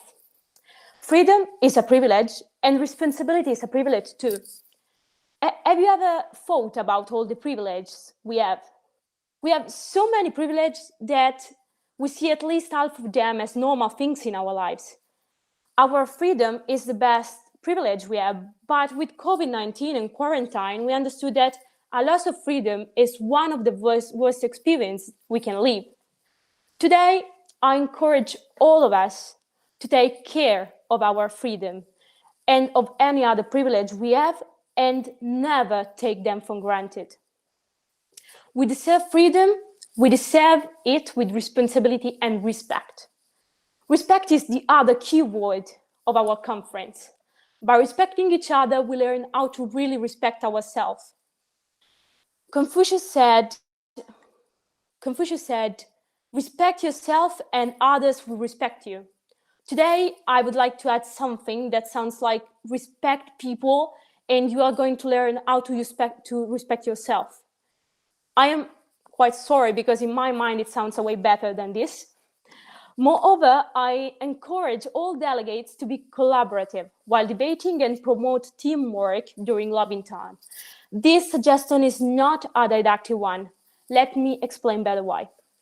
This year, teamwork saved the Secretariat. You should know that we had no beginner's luck while organizing the first, and I hope the last, RIMUN Online. We spent hours trying Google Meet and its functions and days wondering how to fix everything, but there was no day in which we weren't smiling. The organizing process made me realize that if we face obstacles and whatever can be challenging as a cohesive team, you will not have big troubles. This happens because things when shared taste better. Think about it. Have you ever eaten a pizza alone or pizza with your friends and family? which one is the best one. I'm sure that the second one tastes better than the first one. This long and boring consideration was only to remind you, share your success, your challenges, and your troubles with your friends, families, or team. And I know you will not regret. To conclude, I hope you are going to have fun debating, challenge yourself, and remember you have nothing to lose. Please keep on defending your ideas, not only during these days, but in life in general. This experience is teaching me new things every day. I would say now every minute, every second, and every single time of my life in this experience. And everyone of you is teaching me something. Let's keep on teaching and learning during this conference. Do your best, and I have just a final tip. Be original, creative, and confident, as Maria Vittoria told me at the beginning. I did not want to sound repetitive, but I'm sure this final tip is the best one you can receive. Once again, thank you for being here. Enjoy RIMUN 14th edition. Good luck. The floor is yielded to Federico, the conference director, that I would like to thank, and Marco as well, and all the team. Thank you, Cecilia, and our Secretary General for this wonderful speech. Dear everybody, dear Secretary General, PGA, teachers, MUN directors, MUNers, and all the other people that are now here. First of all, I want to thank you all for participating in this year's session during such a hard time and during such a pandemic situation that has definitely changed our lives. I'm here talking in front of you, but I still can't believe that it is happening right now. Nobody has ever thought that we have arrived so far, and sincerely, at the beginning of this year, I would have never thought to be in front of you and talking in front of you for RIMUN 14. I would like to thank all the Secretariat, our MUN directors, and in particular, our MUN director, Rafael Aliano, which actually pushed us to continue to do RIMUN 14, even on distance and online. Day by day, meeting after meeting, we build step by step something that, as I said before, it is almost impossible. We have decided all together to take a risk, and without knowing what the result would have been. By organizing the conference, we want to share an important message to all the youth, in particular to all the people that actually suffer the most. We cannot stop in front of this pandemic situation. We have to keep going. We have to try to face this new reality. We couldn't have stopped RIMUN, but we cannot stop everything that we have done before. We must go on. Doing RIMUN online doesn't mean that the project is now dying or is getting not as important as it was before. But it now means that all the people that are now participating in it actually believe in it, and they are now members of the RIMUN family. Last year, unluckily, the Secretariat could have not organized the RIMUN. So please, I will invite you to clap again to Maria Vittoria Vano, to Ludovica Vanini, Alessandra Nunzien, and all the other members that actually participated in the previous conference.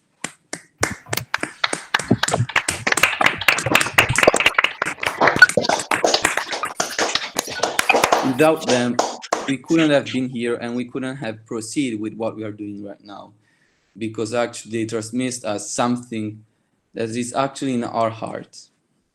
Regarding this year's theme, the Secretariat has chosen to emphasize its attention on something we recently have lost for the first time in our lives.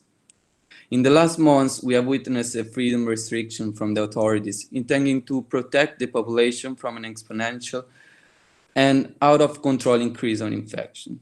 We discovered that our freedom requires responsibility, and being free in today's globalized world could have edges that need to be smoothed. After that, I would like to thank all of you to participate in this RIMUN session, and I'm glad to see you here in participating. And I want to wish you all good luck during this year's conference. And again, thank you for being here. I'm now leaving the floor to Giulia Ortame, our President of the Security Council. Thank you. I would like to thank you all once again for being here today. And I'm now yielding the floor to Marco Bisceglia, the President of the General Assembly, who will make you listen to all the ambassador speeches of today. Thank you, Giulia. We are now proceeding with ambassador speeches. So we're going to start with the ambassador of Afghanistan. You may unmute and deliver your speech. Thank you, President of the General Assembly. Distinguished delegates, esteemed guests, Honorable Chair. Since 2000,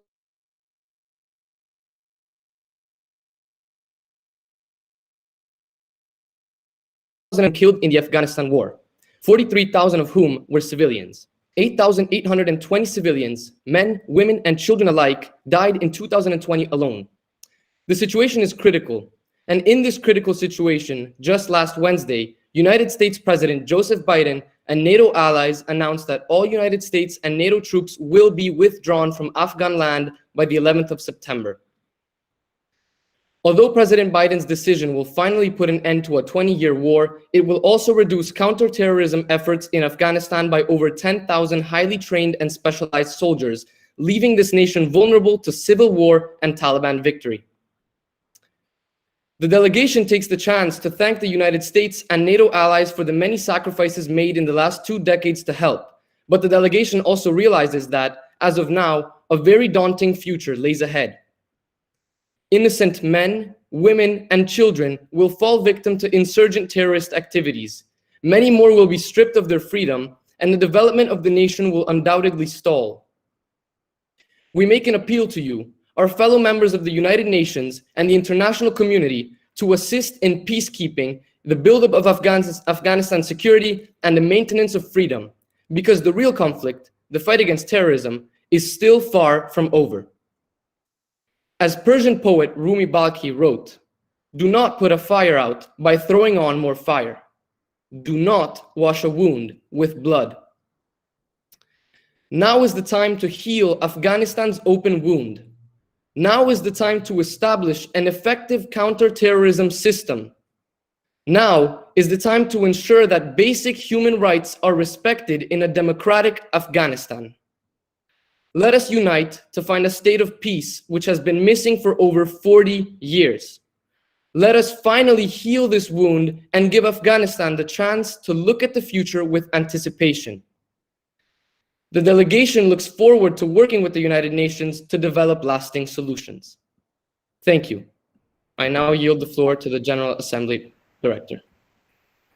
Thank you, Delegate. Next speech will be from the Ambassador of the People's Republic of China. So, Delegate, you may approach the floor and deliver your speech.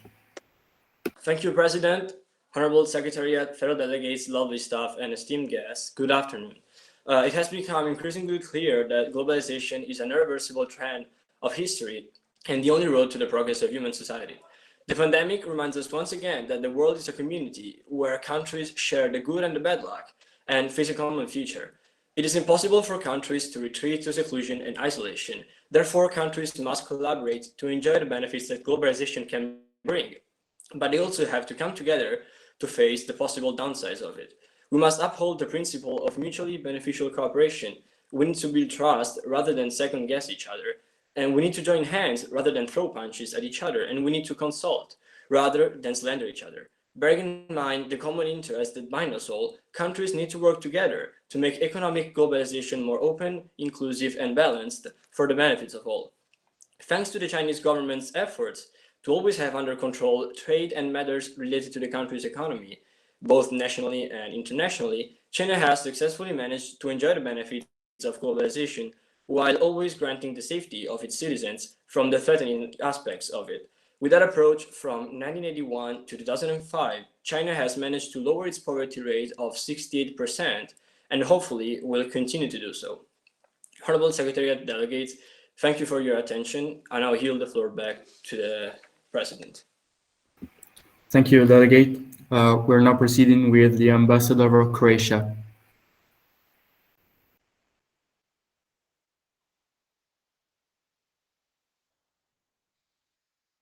Is the ambassador of Croatia in here?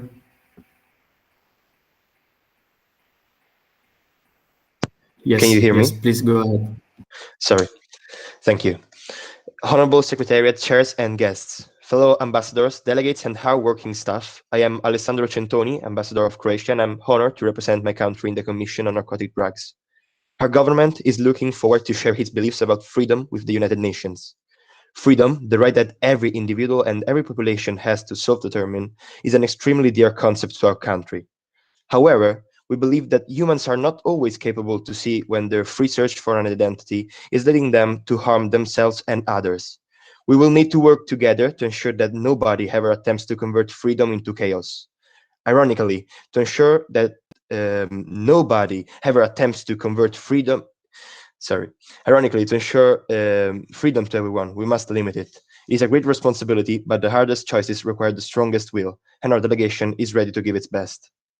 There lies a line where an individual's freedom ends, beyond which the community is violated, and our goal is to get everyone to live exactly on that thin line, where they are granted with the maximum freedom possible, and others are granted with the maximum respect. It will not be so hard since we already experienced this during the pandemic, when we gave up our interests for the safety of the entire human race. Thank you for your attention. I will leave the floor. Thank you, Ambassador of Croatia. We are now proceeding with the Ambassador of France. So, Delegate, you may deliver your speech. Hello, thank you.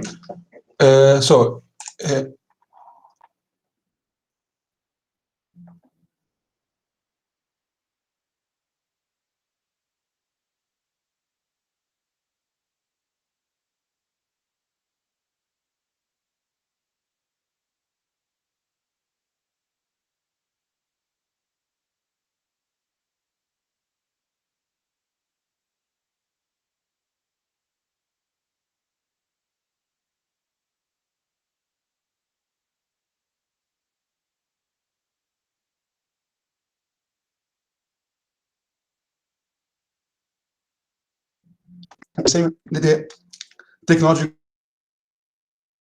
progress.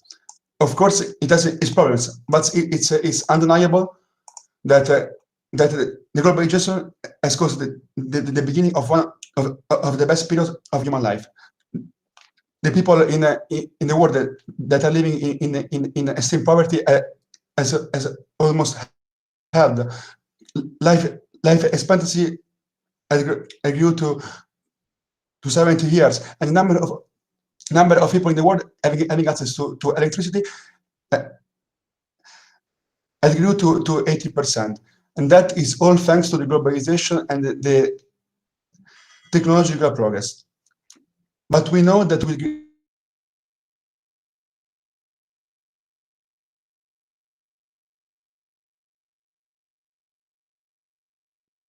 cannot think only of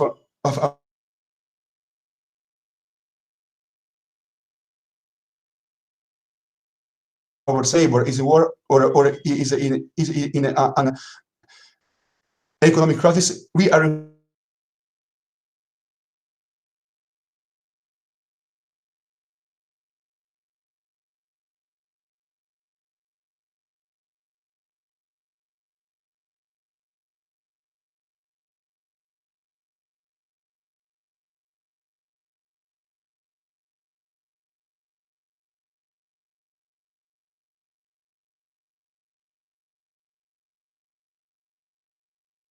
because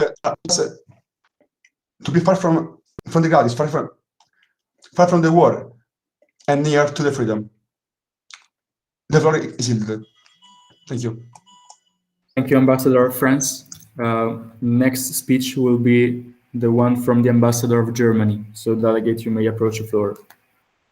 Thank you, President. Esteemed Secretariat, honorable chairs, special guests, and fellow delegates. Once a man said that life is like a box of chocolates, so you never know what you're gonna get. This man was conditioned by a strong scoliosis, due to which he was considered different and limited. One day, thanks to his willpower, he managed to get up and run, also freeing himself from the heavy judgments of those around him. Germany, just like this man, still suffers heavy criticism for the huge mistakes of the past. and is seen differently because of the action of its leaders during the last century. To overcome this mistrust and or preconceptions, Germany is working hard to allow its citizens to be like that man, free and devoted to the law. The state itself, in its entirety, wants to become that man, namely a free man who decided to act by renouncing to the hope of being considered like everyone else and responding only to his sense of freedom and spontaneity, such as getting off the bench without reason and start running. Thus, Germany identifies itself with the words of the one who made millions of people reflect, with the aim of demonstrating his commitment to restore the value of freedom. I don't know if we each have our own destiny or if we are all transported around by chance or by a breeze. But I believe maybe the two things happen at the same time. Forrest Gump. Thank all of you for your precious attention. I now yield the floor back to the President. Thank you, Delegate. We're now proceeding with the Ambassador of India. Thank you, President. So, esteemed Secretariat, honorable chairs, fellow delegates, dear guests, and lovely staff. Today, we're going to talk about the responsibility of freedom, as it is this year's RIMUN theme. So, what does it actually mean to be free in a globalized, technologically advanced environment? The world has been changing exponentially, and we have become more and more addicted. To quote George W. Bush, there are cameras nowadays that have been developed to tell the difference between a squirrel and a bomb. The economic field has been particularly touched by this alteration, but is it really that bad? In India, globalization and new technologies have substantially improved that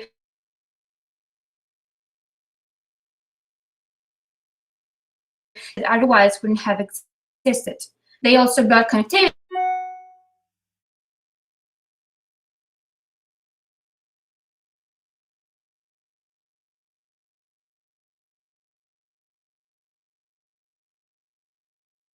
which could also help to those in need. Moreover, it's clear that a new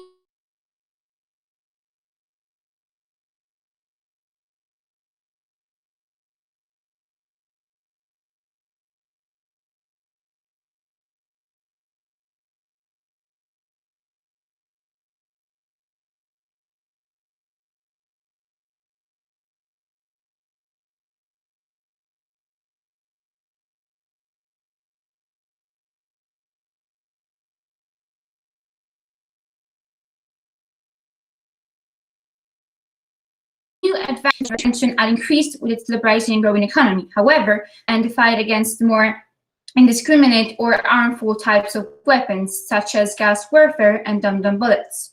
Thank you all for your attention. The floor is yielded.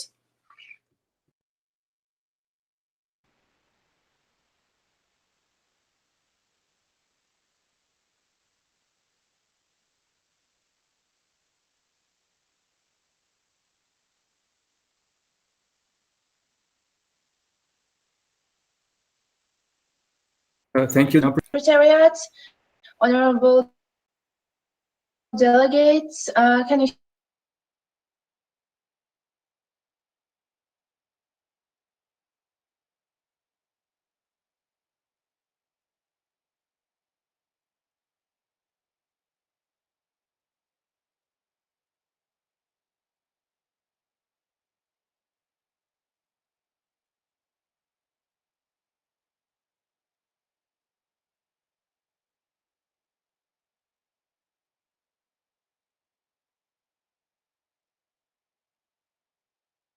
hear me right now? We have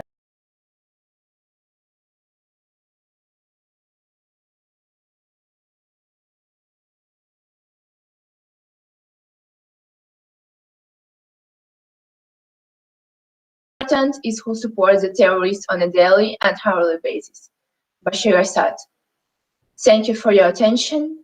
Syrian Arabic Republic. We are yielding the floor to the President. Thank you, Ambassador of Syria. We are now proceeding with the Ambassador of Iraq. Thank you. I thank the President of GA, Honorable Secretary General, PGAs, MUN directors, chairs, fellow delegates, and staff. First of all, I'm honored to be here among all these distinguished personalities. The responsibility of freedom, this year's theme. Everybody has a right to freedom, but not everybody has access to it. Now, why is that? Because freedom is responsibility. With this, we mean that in order to achieve real freedom in every sense of the word, the actions taken should be responsible and aimed towards a common goal for global betterment, contrary to many nowadays situations. So we should ask ourselves, why are we doing what we are doing? Well, in this year's RIMUN sessions, the answer every delegate should give themselves is to reach a more peaceful and free world. We must also remember that everything we do is not for today, but for tomorrow. The world's not fair, but moral standards should apply to all. This world belongs to those with pure hearts, and it changes both with the actions we take and with the ones we don't. So let's set a good example for those who come next. I yield the floor back to the President of the General Assembly. Thank you, Delegate. Next speech, Ambassador of Japan.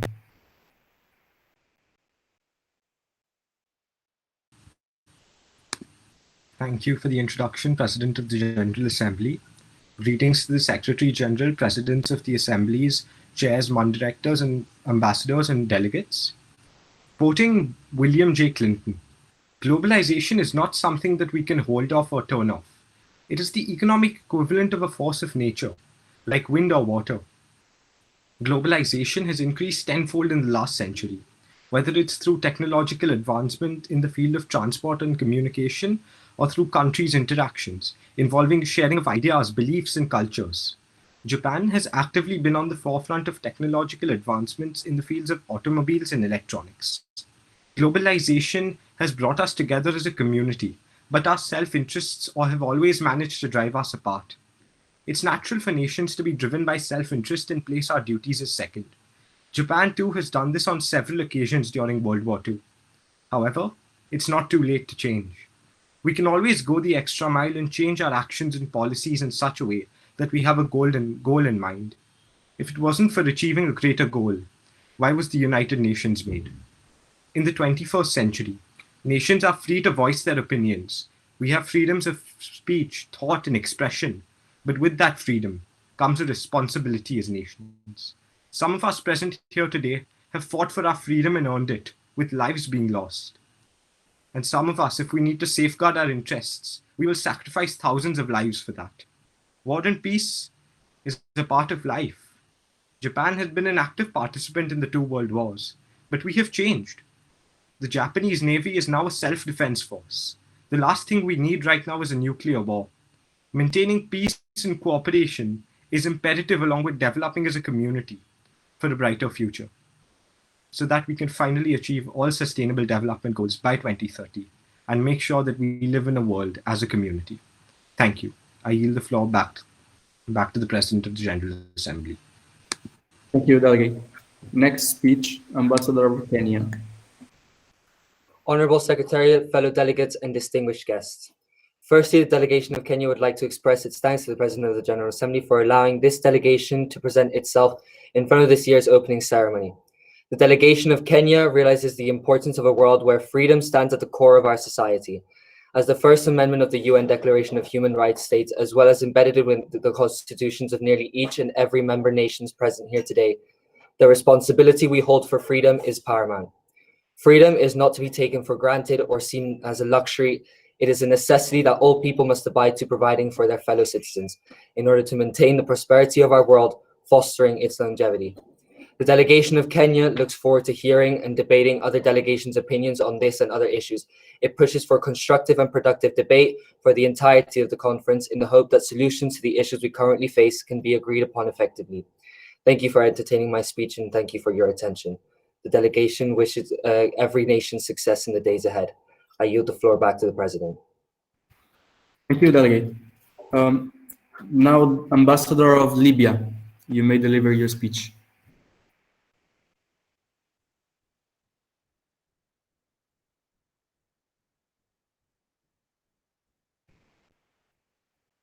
Ambassador of Libya in the House.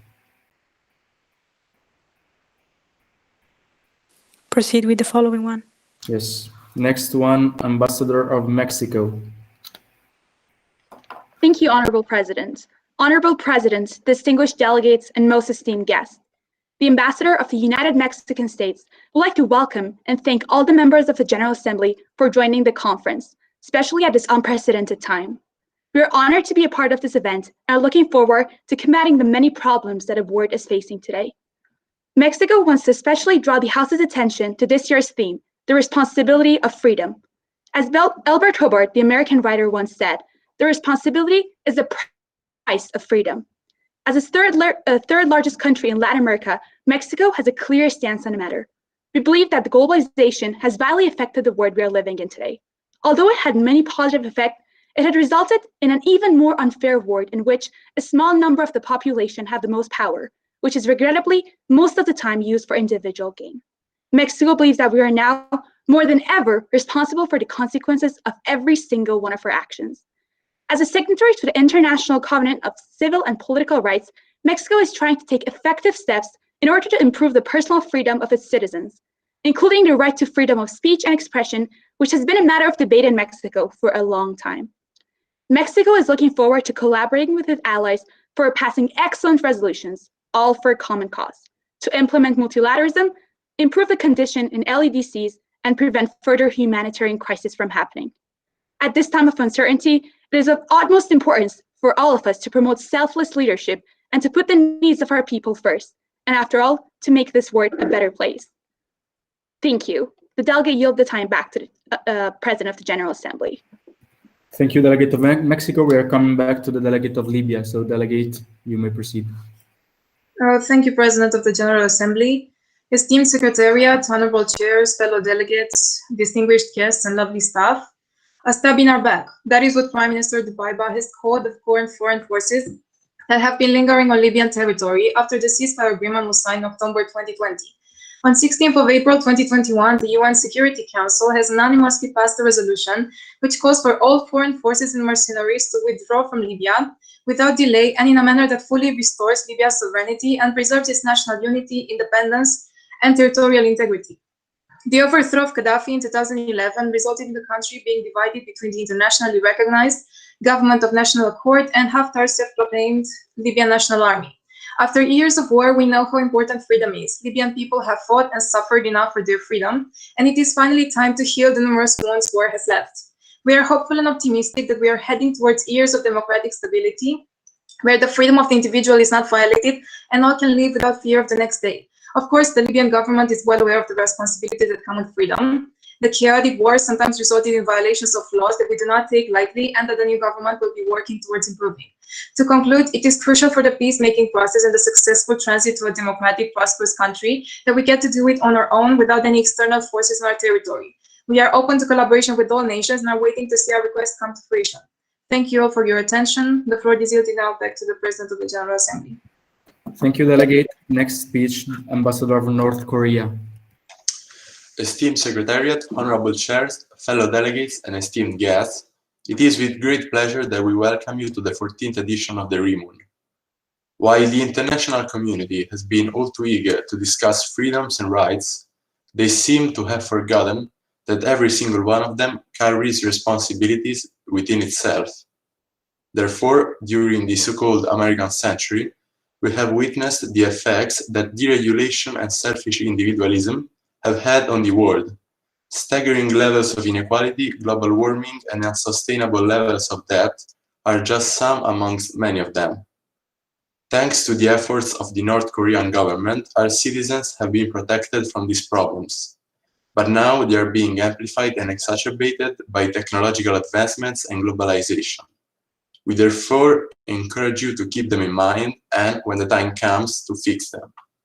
We thank you and wish you a happy continuation. We now yield the floor back to the PGA. Thank you, Delegate. Next delegation is Norway. Thank you, Honorable President. Good afternoon, Honorable Secretariat, administrators, and fellow delegates. The country of Norway has always been one of the biggest supporters of true democracy. Having one of the higher standards of living in the world comes at a cost, however. The government of Norway believes in working towards the good of the common people. Norway has always been working on balancing national and global growth. Being closely connected to the world economy through their oil and other energy source experts, all issues of the economy will affect Norway. Yet Norway still plays its role in ensuring globalization to produce global economic growth and equitable distribution of goods. Throughout the COVID-19 pandemic, many nations have suffered economic decline. Yet Norway has been able to maintain a stable social and economic state. Social freedoms has always been a top priority of the Norwegian government. Being one of the happiest places to live on earth comes from the great freedom Norway gives their people. Freedoms of the people should be protected at all costs. Nevertheless, Norway recognizes the importance of regulating those freedoms only when there is a chance it can harm others. Globalization and technological advancements have created the need for those social freedoms to adjust with new circumstances. Having large amounts of social freedoms comes with a responsibility to ensure the freedoms of those in other nations.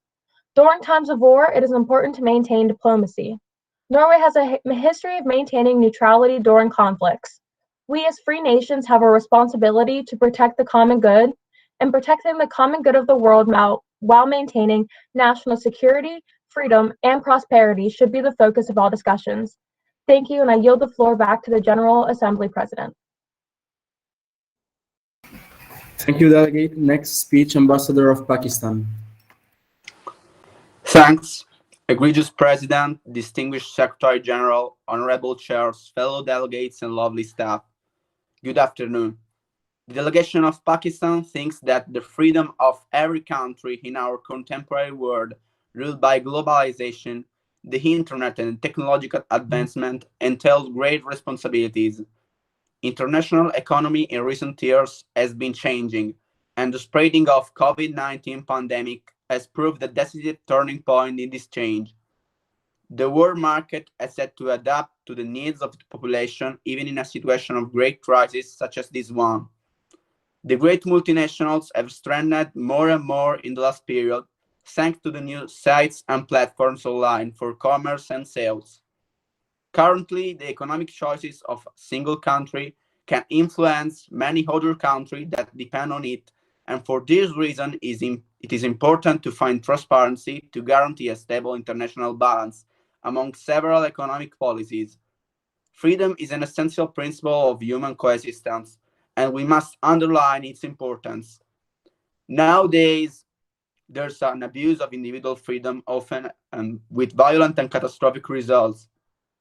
In recent years, some social networks have been accused of the appropriation of users' personal data for profit-making purposes, and this is a clear example of how excessive freedom granted to private actors, sometimes even unregulated, can damage the sphere of individual privacy, rather than bringing advantages to freedom of expression.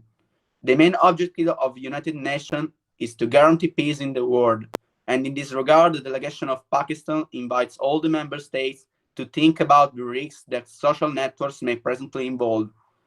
Through the cooperation of all nations, we hope to get excellent results. Can please the delegate come to a point? Sorry. Thanks. I'll the floor back to the President GA. Thank you. Sorry for the interruption. Next speech, Delegate of Russia. Thanks. Most honorable executive team, honorable chairs, fellow delegates, dear MUN directors and guests. Despite the COVID restrictions, we are pleased about the opportunity to initiate a free discussion about the future of our nations. We have many challenges to overcome, fundamental changes in our economies, politics, and societies. Much has changed through this pandemic. Less freedom, less stable international relations. But with all the negative aspects, we also have a quick acceleration of technological advancements in 2020 and 2021. We, the Russian delegation, will adjust to intensify the dialogue and relieve tensions. But we expect the other nations to do so as well. We have values like freedom, which we have to secure in order to maintain them and not to lose our culture. We urge every nation to do so, especially in this pandemic. Above all, the West should know about the impact of freedom to a nation. We share many values, but our interests oppose in many levels. The decision is ours to make, dear delegates. Do we want a future of freedom and peace that we all shape together, or do we want a future of no dialogue? We plead for the first and not the latter, because only the first can solve the gigantic problems of this pandemic sustainably, maintain our culture, and guarantee freedom and peace all over the world. We urge the Western countries, especially the USA and the UK and France, to overcome the stubbornness and start the dialogue. Thanks. The floor back. We yield the floor back to the chairs, to the PGA. Sorry. Yeah, thank you. Thank you, Delegate. We're going to entertain the speech of the Ambassador of St. Vincent and the Grenadines. Honorable President of the General Assembly, dear Secretary General, esteemed executive staff, lovely chairs and presidents, distinguished MUN directors, fellow delegates, dear guests. St. Vincent and the Grenadines' mission to the UN began in 1980, and last year, in January, we achieved a long-time goal, a seat in the Security Council. But while St. Vincent and the Grenadines may be the smallest country to ever sit in the UN Security Council, that doesn't mean we are intimidated by the big powers. Small island states have largely solved the challenge of creating peaceful, harmonious societies amid many social, ethnic, political, historical, and cultural fractures that traditionally also lie at the root of many threats to international peace and security. And they have done so spectacularly. We have met these challenges, not with an excess of weapons or dollars, but with mutual respect, dialogue, and understanding of our responsibility of freedom, as well as the acknowledgement that unique situations do not require static ideological solutions, but flexibility and innovation based on the features of the problem at hand. We hope to bring this principled pragmatism to this conference. The delegate yields the floor. Thank you, Delegate. Next speech, Saudi Arabia. Thank you, Honorable Secretary General, esteemed President of General Assembly, and lovely guests. Saudi Arabia has always been a great supporter of technological development and progress. We spend millions of dollars every year so that progress never stops. It makes people stronger. It proves how wise we are and how far we can go with our minds. But it has its dark sides too. Here, just a few examples. A single button can start a war and kill hundreds of people in a second. A person can share the wrong information and it goes viral in a moment all over the world. And in worst cases, it can lead to the damagement of the national security. People commit suicide because of what is written on social medias, and the invention of industrial machines has made lots of men unemployed, completely changing the world economy in just a century, and it can get worse. These are the reasons why we have to prevent it all before we have to stop it or fix it later.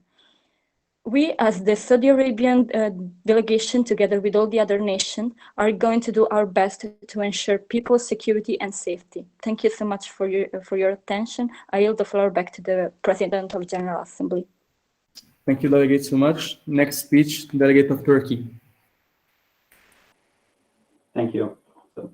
Honorable Secretariat and Chairs, esteemed fellow delegates of the House and special guests, Turkey finds it admirable that we are all here today to attend RIMUN in order to overcome many problems of our world.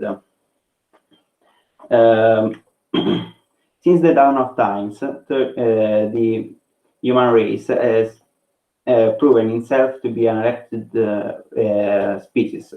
When it first created the first tribes, because we have to remember that we are stronger when we are with others, and this is even the reason why the UN exists. Considering this, we would like to bring forward a problem that has arose during this pandemic. The problem with the freedom, because thanks to the advancement of technology, freedom of speech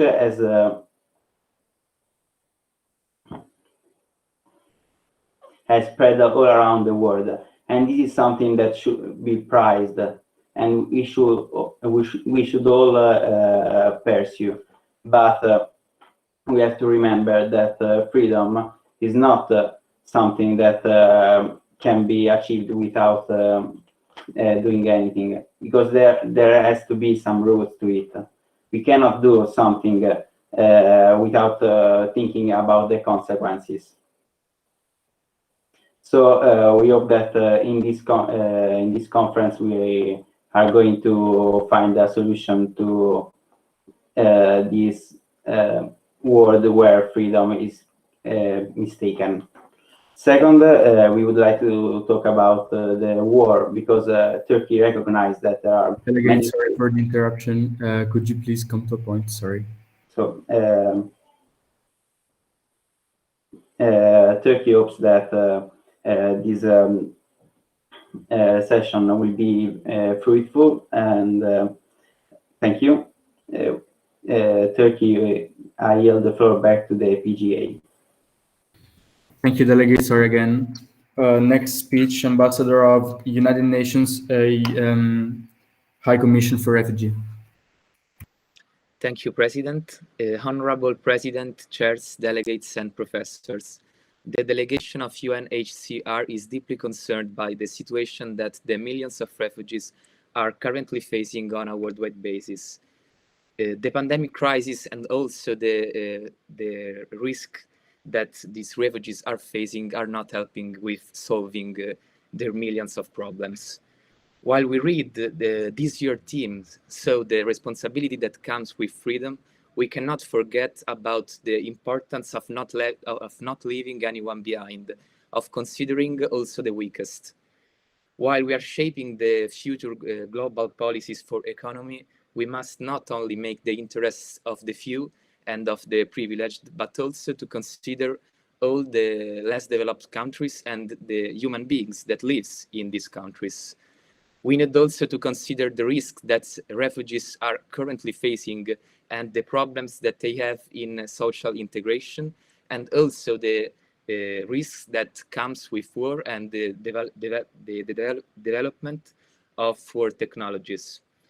In conclusion, we hope this occasion and conference to be the first step, the first brick to build a new world where everyone matters and where justice and equality are primary in our policies. Thank you. I yield the floor back to the chair. Thank you, Delegate. Next speech, United Kingdom. Honorable Secretary, fellow delegates, and most esteemed guests, the United Kingdom has always believed in world peace and never gave up to achieve it. We have always believed that the goal of the present and the future time is achieving world peace. The United Kingdom believes that in this year's prestigious conference, we can discuss and solve present issues and prevent future ones. This year's conference focuses on the technological advancements and globalization, which brings more freedom, and freedom brings power. As a wise man once said, with great power comes great responsibility. While the world proceeds having massive breakthroughs on technology, many of the funds going in are increasing at a very high rate. This makes the industry very expensive and hard to access, which is a big disadvantage to the LEDC countries. While we fully support world peace, we believe necessary means have to be taken to defend our country, and these technological advancements give access to many new ammunition, which include drones, UAVs, etc. We believe war should not be supported at any means, however, protection is needed. These advancements also have a great impact on civilian life, since they give the person easy access to anything on the online platform or technology, which takes the place of human power, and this gives the person a lot more freedom. The technology implemented in these jobs make the society careless, which prevents supervision and safety. The United Kingdom is happy and grateful to be a part of this conference and wish a fruitful debate to all delegates. We yield the floor. Thank you, Delegate. Delegate of the United States of America. Thank you, Mr. President. Esteemed Secretariat, honorable chairs, fellow delegates, good afternoon, everybody. As the United States of America, we are proud and honored to be here. On behalf of the great achievements this institution has made in the past, we are confident that the upcoming 3 days of discussion will prove successful in building a more peaceful and more equal place to live. Today, we are facing challenges never presented before. By the end of this year, 88 million people will have fallen into extreme poverty as a consequence of the COVID-19 pandemic. The climate change crisis is accelerating at disconcerting rates. Terrorism in Afghanistan, Syria, and Iraq is growing in brutality and size. It's fair to say that we are at a crossroad of history. We can let this outbreak spread and be swallowed by them, or we can act now and together draw a new roadmap to peace, justice, and freedom. For America, the choice is clear. We will fight for the dignity of the women and men who can't afford to live. We will fight for the security of the families struck by violence. We will fight for the hope of the children dreaming for a better future. To say it in a few words, we will fight for freedom. Thank you. Thank you, Delegate. Delegate of Yemen. Magnificent Secretariat, honorable chairs, fellow delegates, working staff, dear guests. The delegation of Yemen is honored to join this conference today. We are pleased to discuss this matter with you and have decisive conversation about such important topics. Yemen, home alone to running series of smaller internal conflicts, has been devastated by a civil war involving regional powers since 2015. The civilian population has greatly suffered from direct violence as well as from hunger and disease caused by the interruption of trade and aid. Freedom of personal expression and private discussion is severely limited as a result of intimidation by armed groups and unchecked surveillance by Houthi authorities. Due to our history, we value freedom over everything else. As the magnificent Mahatma Gandhi said, we are children playing at the game, screaming that the rules aren't fair. Thank you for your attention. The floor is yours. Thank you very much, Delegate. Last speech is from the Delegate of Zimbabwe.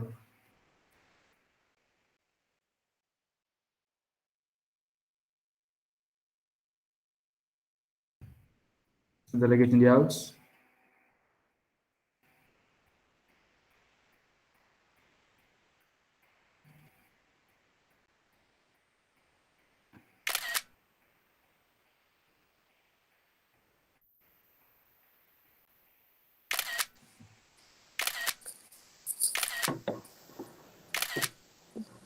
Thank you, President. Honorable Secretariat, fellow delegates, distinguished guests, lovely staff. Zimbabwe is honored to have the possibility to discuss such a fundamental matter here today. As you know, freedom is one of our main values, but being truly free implies great responsibilities, which due to the constant change the world is experiencing are acquiring a new dimension. Globalization and technological progress are having a huge impact on our lives. And if on the one hand they are building an increasingly advanced and developed world, on the other they have brought some consequences that seem not to be taken into consideration as they deserve. One of the most important is that they operate mostly in the interests of richest countries, going instead to the made LEDCs as ours, and thus to highlight the gap more and more. In this way, millions of people are also deprived of their fundamental right to freedom. The delegation has done the possible in order to ensure its citizens important values as freedom. Since the beginning of COVID-19 pandemic, we have experienced a surreal situation where our freedom has been severely limited. For this reason, it's important that each of us reflect upon the privilege we have, but which unfortunately many people around the world do not possess. It's therefore essential to be respectful of our freedom. Zimbabwe has done, is doing, and will do its best, and during these 3 days of conference, it's absolutely ready to engage itself in all the necessary to enhance our world and our lives. Thank you for the attention. Thank you, Delegate. We are now done with the ambassador speeches. So I have to say I've been waiting for this moment for so much. So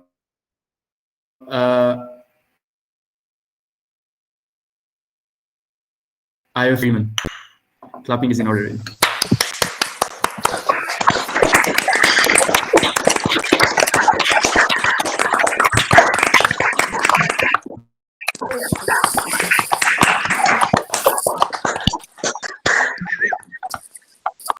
I will take just a couple of minutes for a final recap.